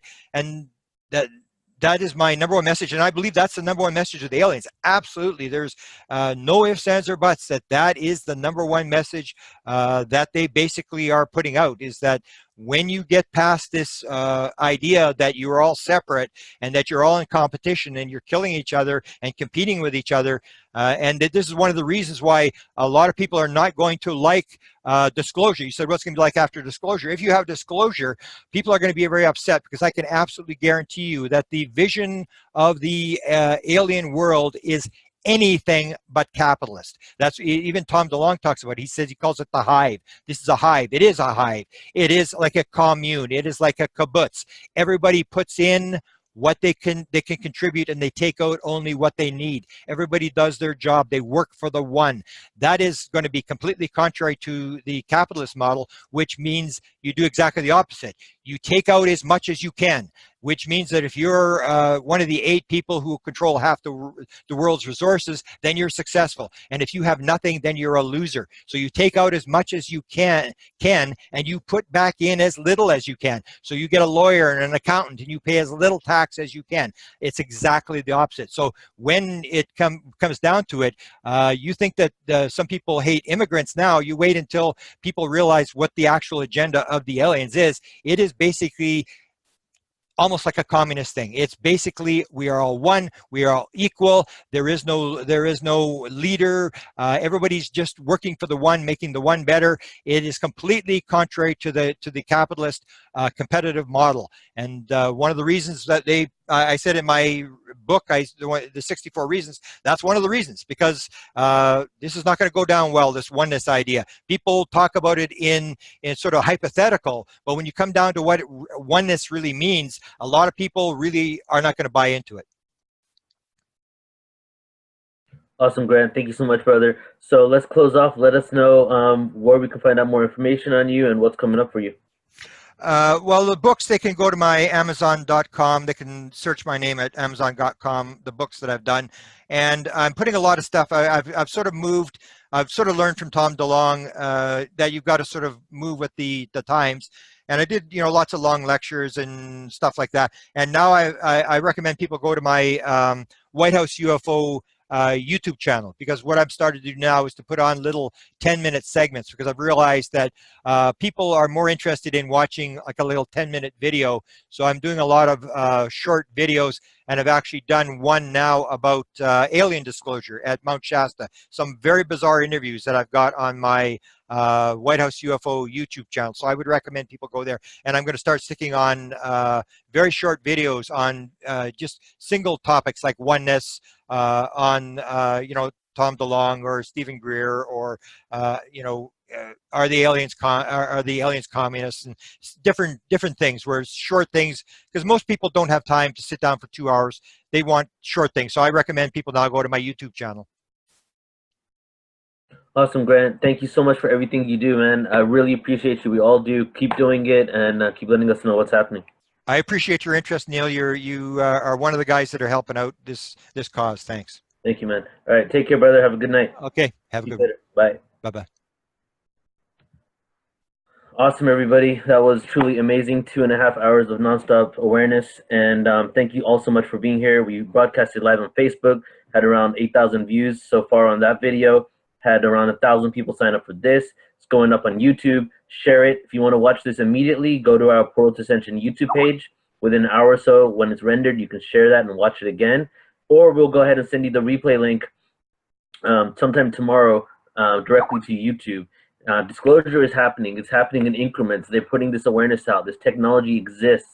It really is happening. We've talked about it for a long time, and a lot of us have been disheartened because we're like, when is it going to happen? It's not going to happen. It's not about the disclosure they're coming forth with. The disclosure that the government is giving us is this awareness to make us know that we're not crazy, that this is real.